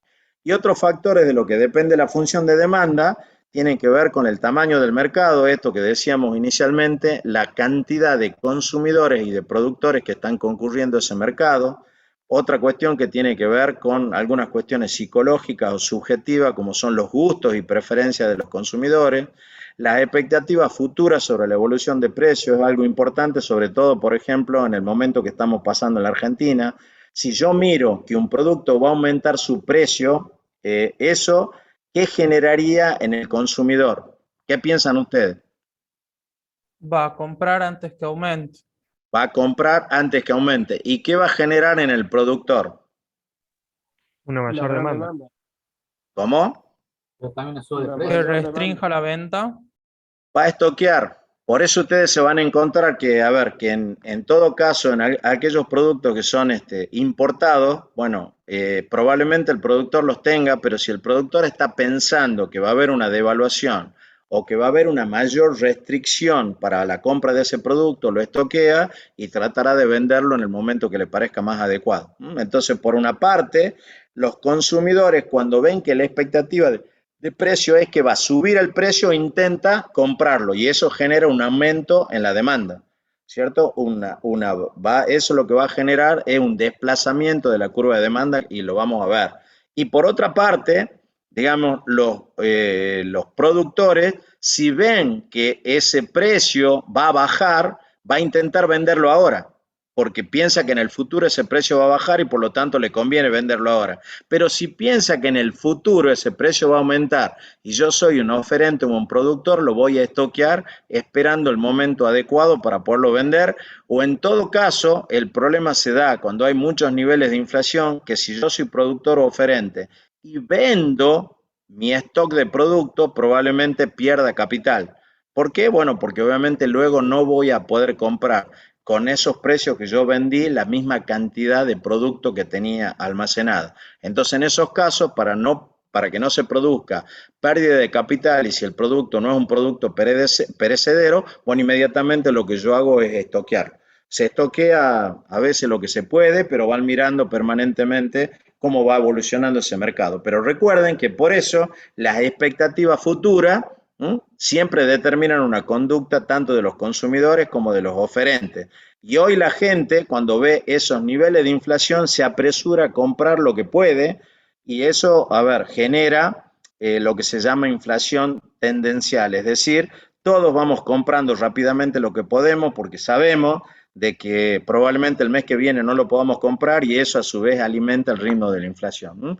Eso también tiene que ver con la velocidad de los intercambios. Cuando hay mucha inflación, la velocidad de los intercambios es mucho mayor que cuando hay estabilidad de precio. Y además genera otro gran problema que lo vimos inicialmente, que es el tema de la asimetría de la información. Hoy es muy probable que nosotros no sepamos el precio correcto de nada. Probablemente en un súper haya un producto que vale determinado precio y probablemente un almacenero que no tiene la misma información respecto a precios que el súper, bueno, lo esté vendiendo mucho más barato o en todo caso mucho más caro, porque ante cuál es la conducta normal de una persona que está vendiendo determinado producto y cuando piensa dos cosas. Primero, que hay un proceso inflacionario. Segundo, que no sabe si lo va a poder reemplazar. ¿Qué creen ustedes que hacen normalmente esas personas? Que tienen poca información sobre el mercado. Si ustedes fueran vendedores u oferentes y tienen un producto del cual no saben cuál es el valor de reposición y le costó, supongamos, 100 pesos, ¿a qué precio lo venderían? Y no lo vende o un precio medio alto para cubrirse en el caso de que haya aumentado. Se hace así y se hace por las dudas. Vos mirá la inflación, haces una pequeña proyección de cuánto es lo que podría aumentar ese producto y por las dudas le aumentas un poco más, con los cuales obviamente todos los precios hoy están generando esa tendencia mayor hacia la inflación. ¿Por qué? Porque no sabemos cuál es el valor el valor de reposición. Y recuerden ustedes, a ver, que el riesgo se mide, por ejemplo, el riesgo país hoy está más cerca de los 2.000 puntos que otras veces. Pero el riesgo se mide, la incertidumbre no. Entonces, cuando hay incertidumbre, uno toma decisiones en ese marco de incertidumbre y por lo tanto no hay ni transparencia en los mercados ni hay simetría de la información. Es una de las dificultades que estamos teniendo en este día. Y los otros, ¿qué son? Son algunas cuestiones de carácter climático. Si yo tengo una heladería, obviamente va a bajar la demanda de mi producto en el invierno y va a aumentar en el verano. O, por ejemplo, podría suceder algún imprevisto como un ciclón, un tifón o algún tipo de carácter atmosférico que genere, qué sé yo, pérdidas de determinadas plantaciones, sequías o ese tipo de cuestiones no previstas que hacen que haya variaciones en los precios en determinado tipo de producto. Por ejemplo, nadie podría prever probablemente esta guerra lamentable y desastrosa que hay en Ucrania, y bueno, y eso está haciendo que se disparen los precios de los alimentos. Es algo que no estaba previsto y que normalmente en los mercados cuesta, digamos, poder definir. A eso se refiere con otros. Y si ustedes se fijan, entonces, esta sería la expresión analítica de la función de la demanda, en donde ahí ustedes tienen cada uno de sus componentes. Entonces, la demanda del producto X es una función de ¿qué? Del precio de X, de la renta de los consumidores, del precio de los productos relacionados con X, del tamaño del mercado que es Z, del gusto de los consumidores y de las expectativas, ¿cierto?, sobre la evolución de los precios, ¿cierto? Y a eso habría que agregarle otros. Bueno, ahora básicamente ahí ustedes tienen un par de preguntas, a ver si ustedes la pueden, se puede contestar. A ver, ¿se podría graficar esta función de demanda? No, ¿Por qué no se puede graficar? porque tiene más de una variable independiente. No, a ver, si tuviera dos variables sí la podríamos graficar. Perdón, tiene más de dos variables. Tiene más de dos variables independientes. Entonces, ¿qué debo hacer yo para graficar la curva de demanda y no la función? Dejar ciertos factores constantes. Por eso habíamos hablado del ceteris paribus, ¿no? Exactamente. Entonces ahí, escúchame, lo que vamos a hacer es manteniendo lo que se llama las variables ceteris paribus o las variables exógenas que son, ¿cierto?, la renta de los consumidores, el precio del mercado de los productos relacionados, el tamaño del mercado o número de consumidores, el gusto de los consumidores, la expectativa sobre la evolución de precios, lo dejamos constante, y si las dejamos constante, entonces nosotros podemos hacer esta gráfica, que fue la que inicialmente vimos, que es la curva de demanda. En esta curva de demanda, la única variable independiente o endógena es el precio, y las demás son variables de carácter exógeno o ceteris paribus. Entonces, si nosotros le decimos, muchachos, ¿cuáles son las variables ceteris paribus? Son todas estas que están acá menos el precio. ¿Está claro eso? Sí, profe. Sí, profe. Perfecto. Seguimos, chicos. Oferta, ¿no es cierto? Cuanto mayor es el precio de un bien, mayor es la cantidad que los productores están dispuestos a ofrecer, y cuanto menor es el precio, menor es la cantidad que están dispuestos a ofrecer. Esta es relación directa entre el precio del mercado del bien y la cantidad del mismo que los productores están dispuestos a ofrecer. Entonces, acá es al revés. En la demanda, la relación entre el precio y las cantidades demandadas era inversa. Ahora es al revés. Cuando aumenta el precio, yo soy un productor o soy un oferente, voy a ofrecer más. Y por lo tanto existe una relación directa, es decir, cuando aumenta el precio va a aumentar la cantidad ofrecida de ese bien. ¿Está claro? Es decir, que ustedes cuando están en la demanda, analizando la demanda, están parados de un lado del escritorio del mostrador, y cuando ustedes están analizando la oferta, lo que están haciendo es estar parados del otro lado del mostrador, y por lo tanto las conductas son diversas. ¿Está claro eso?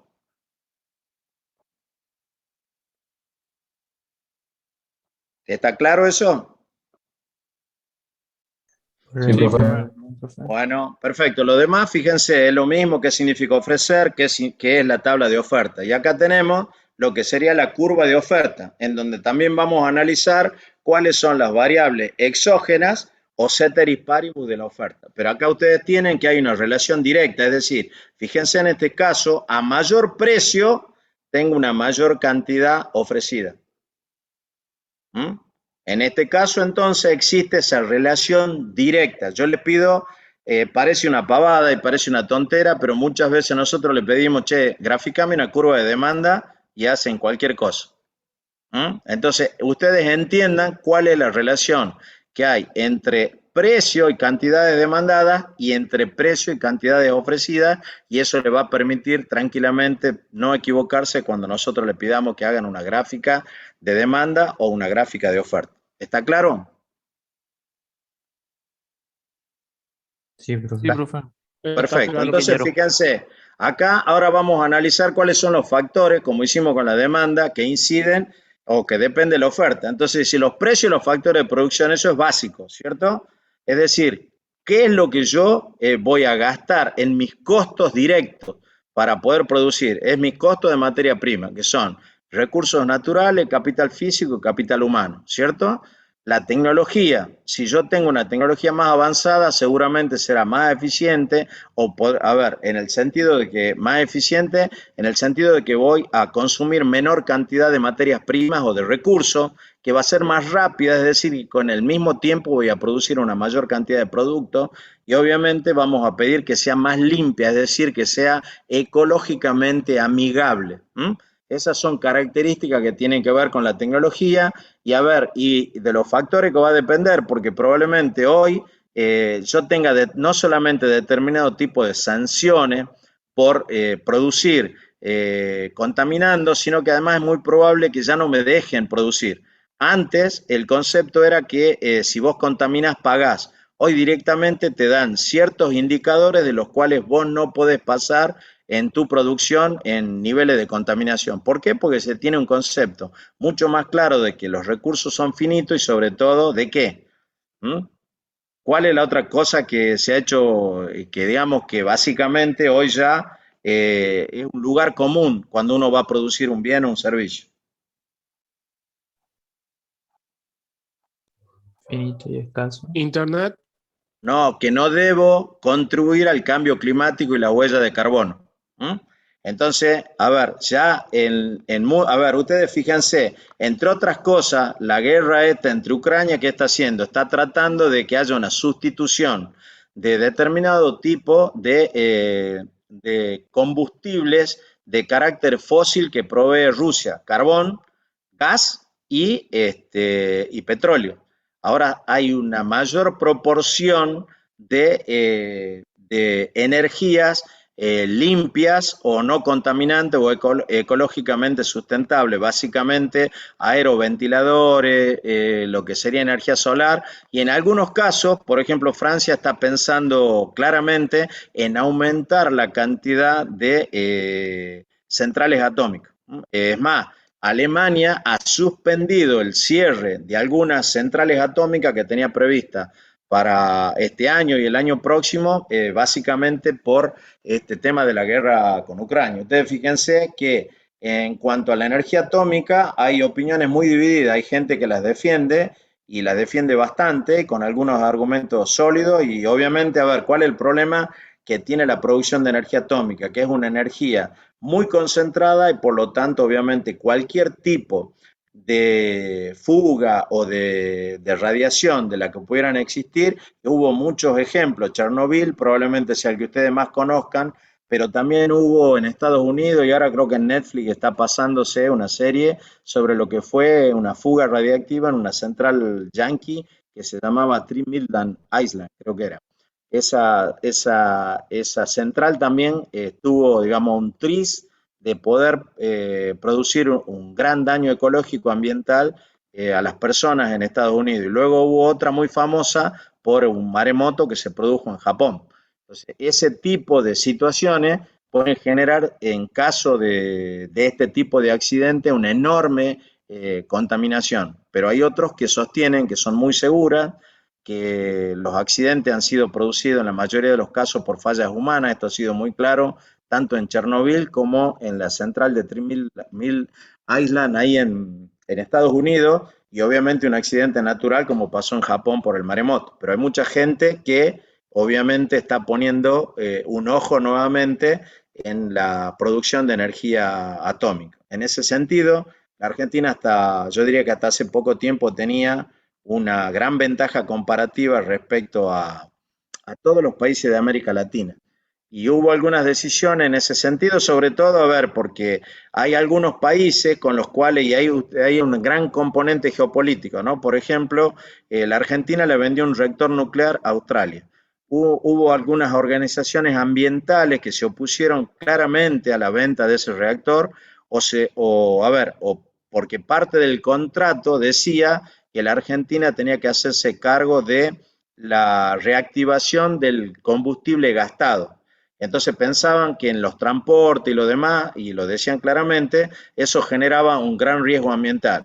Luego se descubrió que países que eran competidores con la Argentina eran los que estaban financiando ese tipo de organizaciones. Con lo cual, ustedes fíjense que hay un juego geopolítico siempre importante en un terreno donde la Argentina tiene una bien ganada fama y prestigio.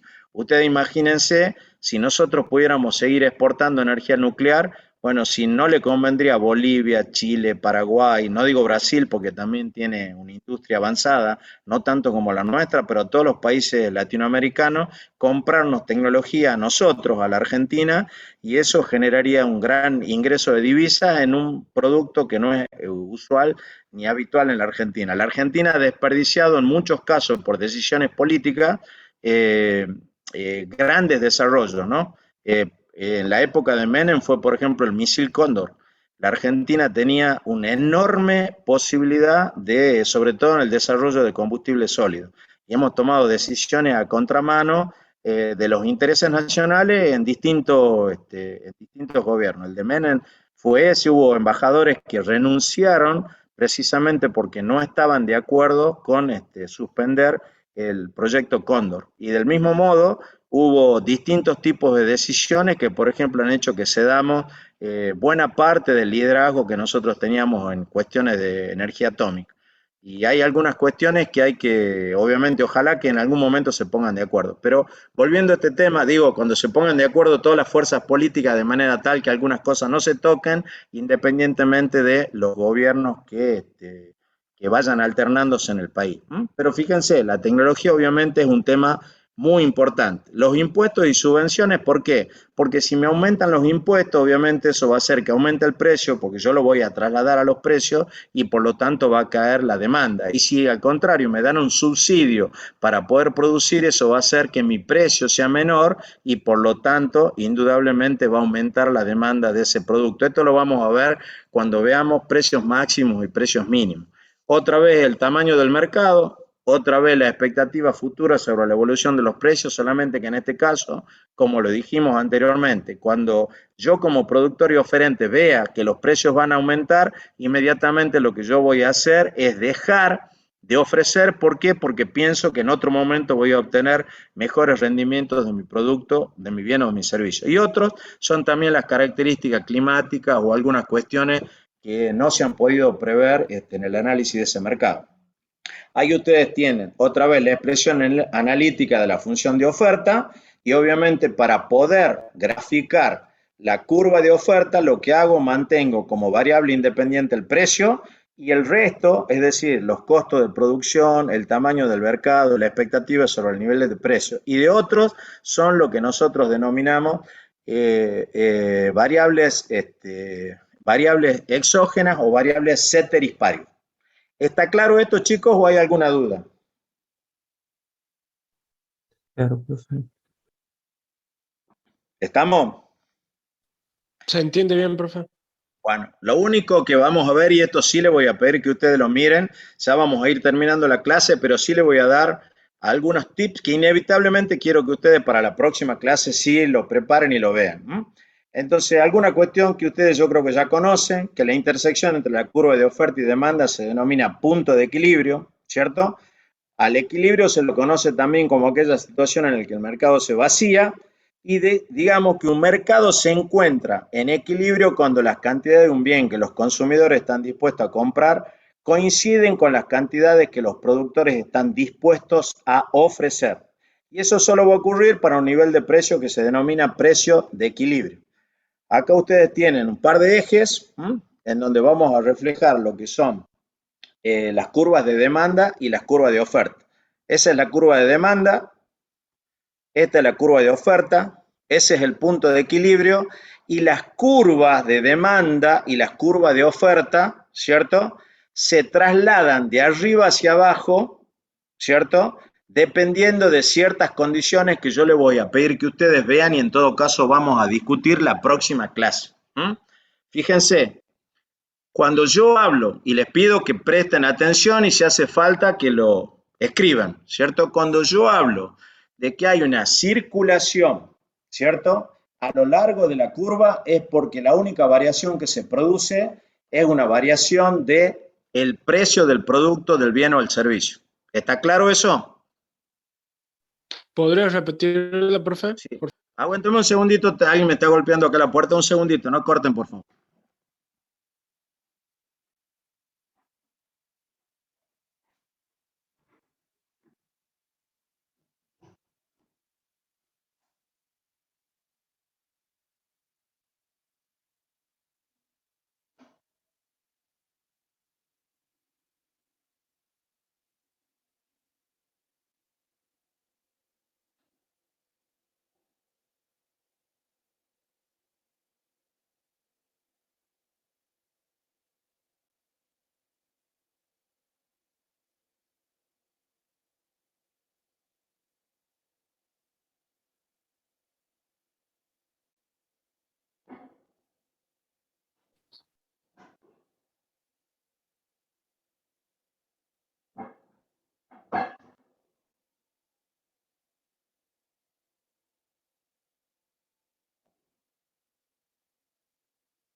Sí, disculpen chicos, hay una persona que está haciendo una pequeña reparación que ya se retiraba.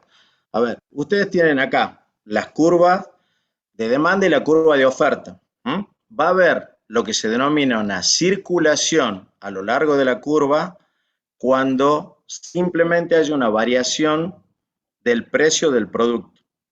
Voy a ver si ustedes me pueden ver. ¿Alcanzan a ver el cursor? Sí, profe. Bueno, entonces va a haber una circulación a lo largo de la curva cuando haya una variación del precio que haga, en el caso de la demanda, que las cantidades demandadas vayan incrementándose, ¿cierto? O disminuyendo en función únicamente de que hay una variación en el precio del producto y a eso le llamamos ¿qué? Le llamamos circulación a lo largo de la curva. Lo mismo va a pasar con la oferta.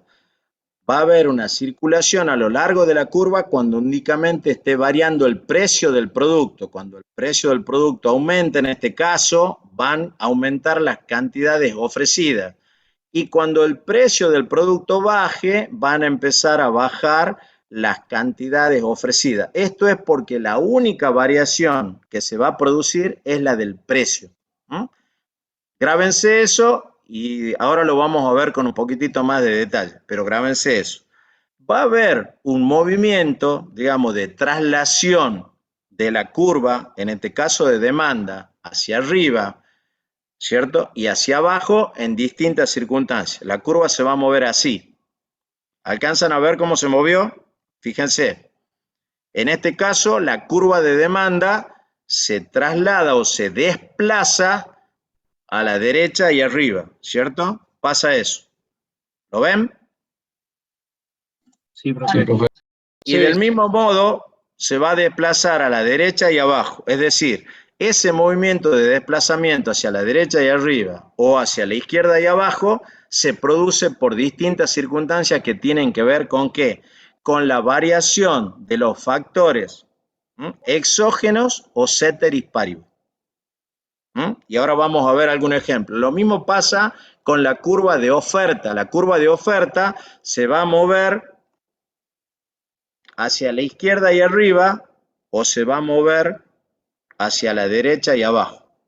Entonces hay un movimiento de circulación a lo largo de la curva únicamente, tanto en la curva de demanda como en la curva de oferta, únicamente cuando hay una variación del precio y los otros factores ceteris paribus o exógenos permanecen constantes. Cuando los factores ceteris paribus o exógenos, ¿cierto?, sufren algún tipo de variación, hay desplazamientos de la curva de oferta y de la curva de demanda. Y eso es importante, ¿por qué? Porque nos pone en la siguiente situación. Por ejemplo, fíjense, la oferta se mantiene y aumenta la demanda. Fíjense, ¿qué va a pasar? En esta situación decimos, las empresas siguen ofreciendo la misma cantidad de un bien o servicio, pero todos compramos más de ello. Esto puede pasar por muchas razones. Por ejemplo, un aumento de la población. ¿Qué sucede en las condiciones de mercado cuando hay un aumento de la población? Aumentaría el consumo de algo. Aumenta la demanda. De alimentos. Aumenta el tamaño del mercado. Y por lo tanto, el tamaño del mercado era ¿qué? Vuelvo acá, mire. Exógeno de la demanda.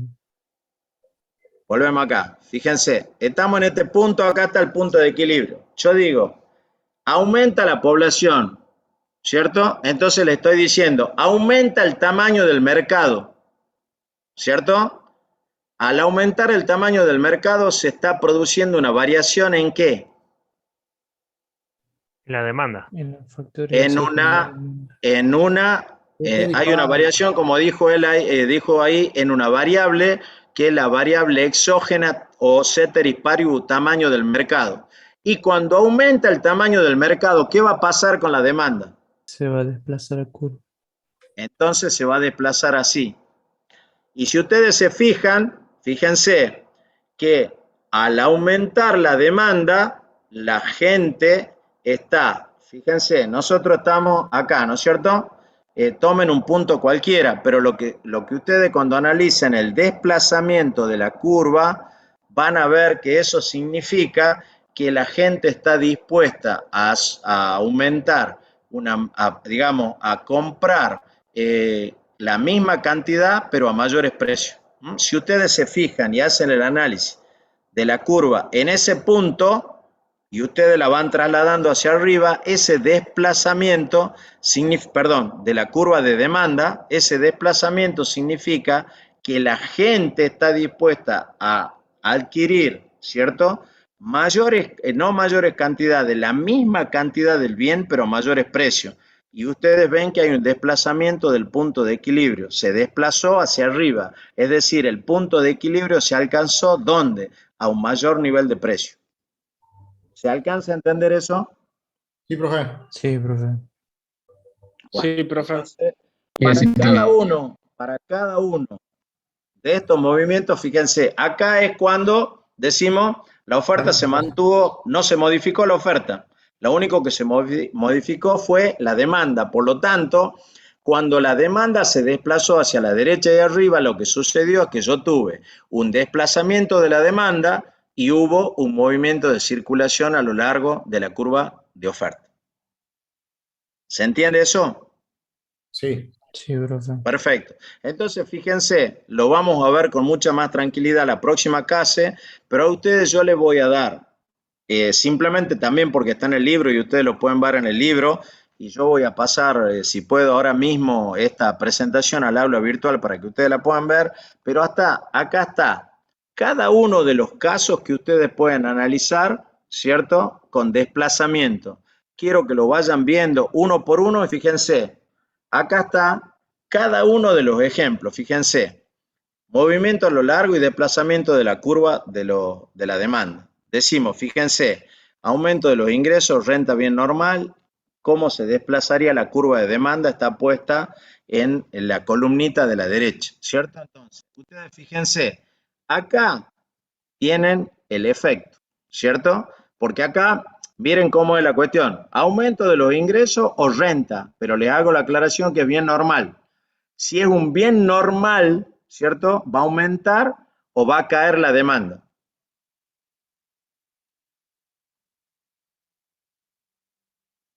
¿Qué pasaba con los bienes normales cuando aumentaba la renta? Aumentaba la demanda. Aumentaba la demanda, lo cual se va a reflejar en esta columna de la derecha. Entonces, ¿qué le pido? Que usted, fíjense, aumento de los ingresos, renta, pero un bien inferior, ¿cierto? Lo que alguno de ustedes dijo ahí, no, yo me aumentó la renta, ahora consumo jamón, ¿qué va a pasar con la mortadela? Bueno, si es un bien inferior, obviamente la curva de demanda se desplaza hacia abajo a la izquierda. Entonces, si ustedes tienen la tablita y le dejamos los deberes, ¿cierto? Para que ustedes puedan hacer esto mismo, ya digamos, durante la clase. Y acá tienen todas las posibilidades que hay de desplazamiento o de movimiento a lo largo de la curva. Ustedes fíjense, acá están cada una de las posibilidades que ustedes tienen. Acá están todas las posibilidades. No hay más posibilidades que esta que ustedes puedan analizar para un desplazamiento o movimiento a lo largo de la curva. Quiero que los hagan a todos, fíjense ahí los tienen, es simplemente, ¿ustedes qué tienen que hacer? Hacen la curva de demanda y van haciendo este análisis para ver hacia dónde se va desplazando o si es un movimiento a lo largo de la curva. Y acá tienen lo que sería un desplazamiento simultáneo. Lo que vimos antes era un desplazamiento de la curva de demanda en donde la oferta quedaba constante. Y ahora, fíjense, ¿qué podría pasar cuando las dos curvas se desplazan de manera simultánea? ¿Cierto? Así que ahí ustedes tienen básicamente todas las posibilidades que les pido que simplemente agarren un cuadernito cualquiera, ¿cierto? Agarran un cuadernito como este, dibujan la curva de oferta y demanda. Yo puedo hacer una de demanda, por ejemplo, acá. Veo si se ve.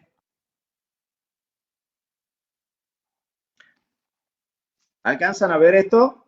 ¿La ven? Sí, profe. Sí, profe. Entonces, miren, yo voy a ver un caso. Vamos a ver un caso.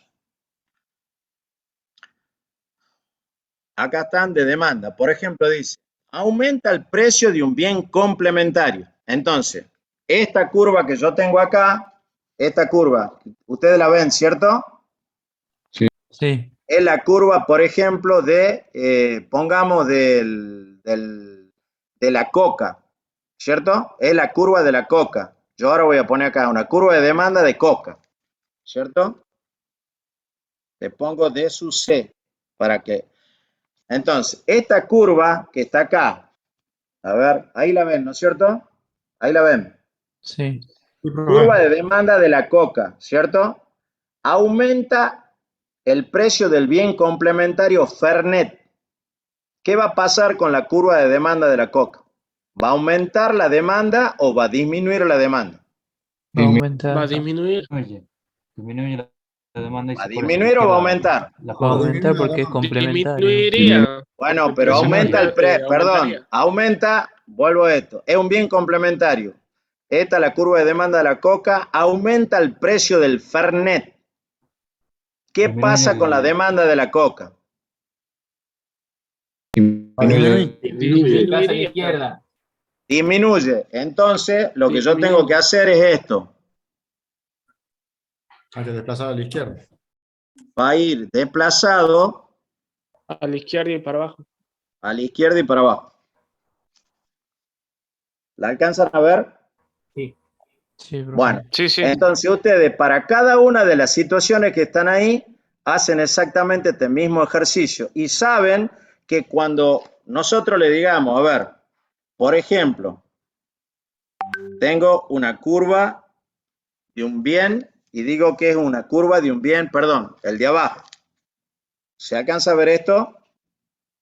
Sí. Bueno, entonces, si la curva, esta que yo tengo acá, es de un bien normal, ¿cierto? De un bien normal, ¿qué va a pasar si aumenta mi renta? Se desplazaría la corre curva hacia la derecha. a la derecha y hacia arriba. Exactamente, entonces sería así.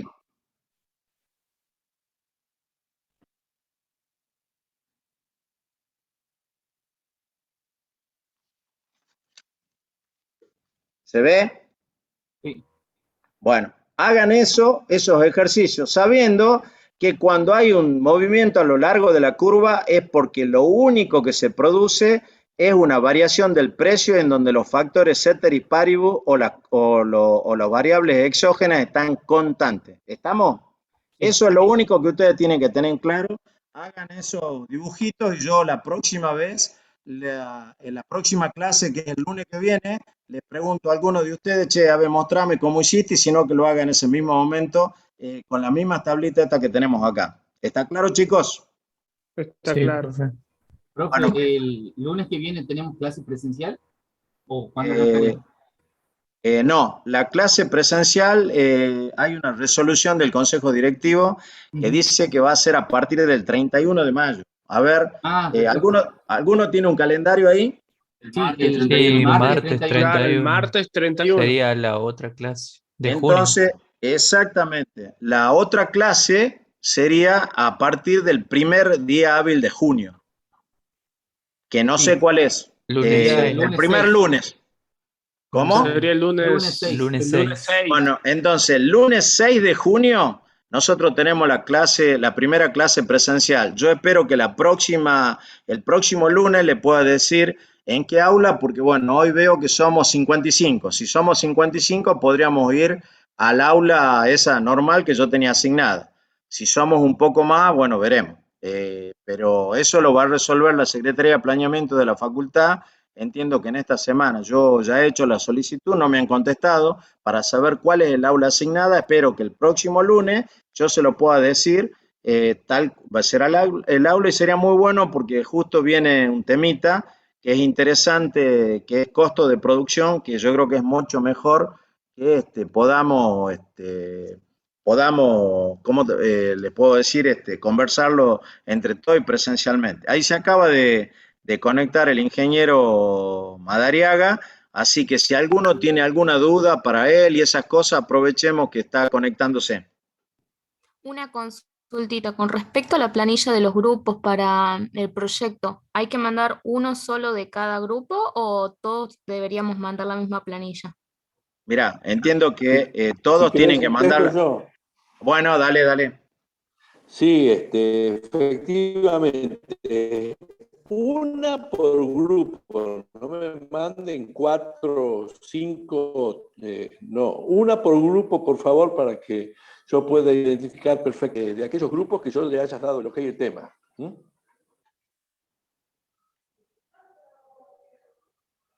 ¿Está claro? Bien, perfecto. ¿Podría usted decirnos cuáles son los grupos aprobados ya?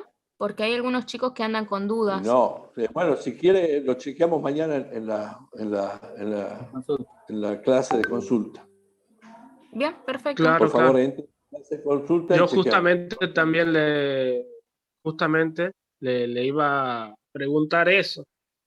Bueno, de ustedes los saben proyectos a lo aprobados. que le he dicho que ya le daba el ok. De todas maneras, lo podemos chequear mañana. Bien. Claro, porque usted Ingeniero, los el demás martes pasado me estamos dijo desocupados ya. que Los demás estamos desocupados ya. Sí. Así Perfecto. que terminó la clase. Alguno que tenga alguna duda con el Inge Madariaga se queda y le va preguntando. Si no, van terminando, chicos. Nos estamos viendo el lunes que viene. Muchas gracias. Lunes, profe. Hasta luego. Bien, disculpe, profe Madariaga. Sí, dígame.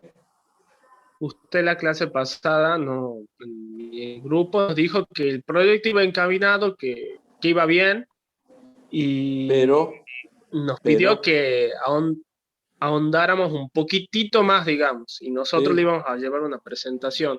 Eso ya Sí. sería, la presentación ya presenta para mañana, sería para ya el ok, ¿verdad? A ver, tengo entendido y discúlpenme, quiero que Si yo estoy de acuerdo y ustedes han hecho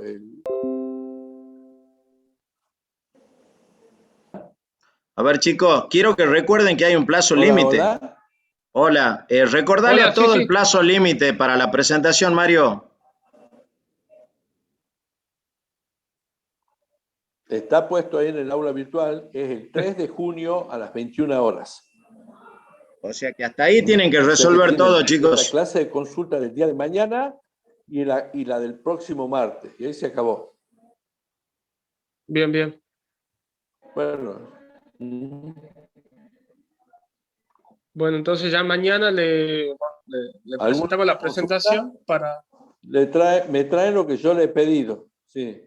Para ver si terminamos de acordar. Lo que pasa es que en algunos casos yo tenía alguna duda sobre la tecnología, entonces quería que me traigan la fuente de información, que me den alguna garantía que desde lo tecnológico su proyecto es viable. Y a otros le he pedido algún tipo de encuestas para ver si realmente existe alguna demanda potencial de sus proyectos, de tal manera de que podamos avanzar. Muchas de estas preguntas mías son simplemente para hacerle más sencillo después el desarrollo y que puedan ustedes conseguir la información o generar los criterios para conseguir la información y no dibujar nada, porque la idea es que hagamos un esfuerzo para que la evaluación económica financiera sea lo más real posible. Entonces, para eso es que yo no es que me ponga molesto de más, sino que trato de ver si realmente ustedes van a tener los elementos para que con alguna sencillez puedan concretar su trabajo. Bien, bien, bien. Claro, o sea, a nosotros nos pidió ahondar un poquito más en el proceso, así que bueno, mañana ya se le estaremos presentando eso. Bueno, hasta luego, profe. Listo, hasta luego.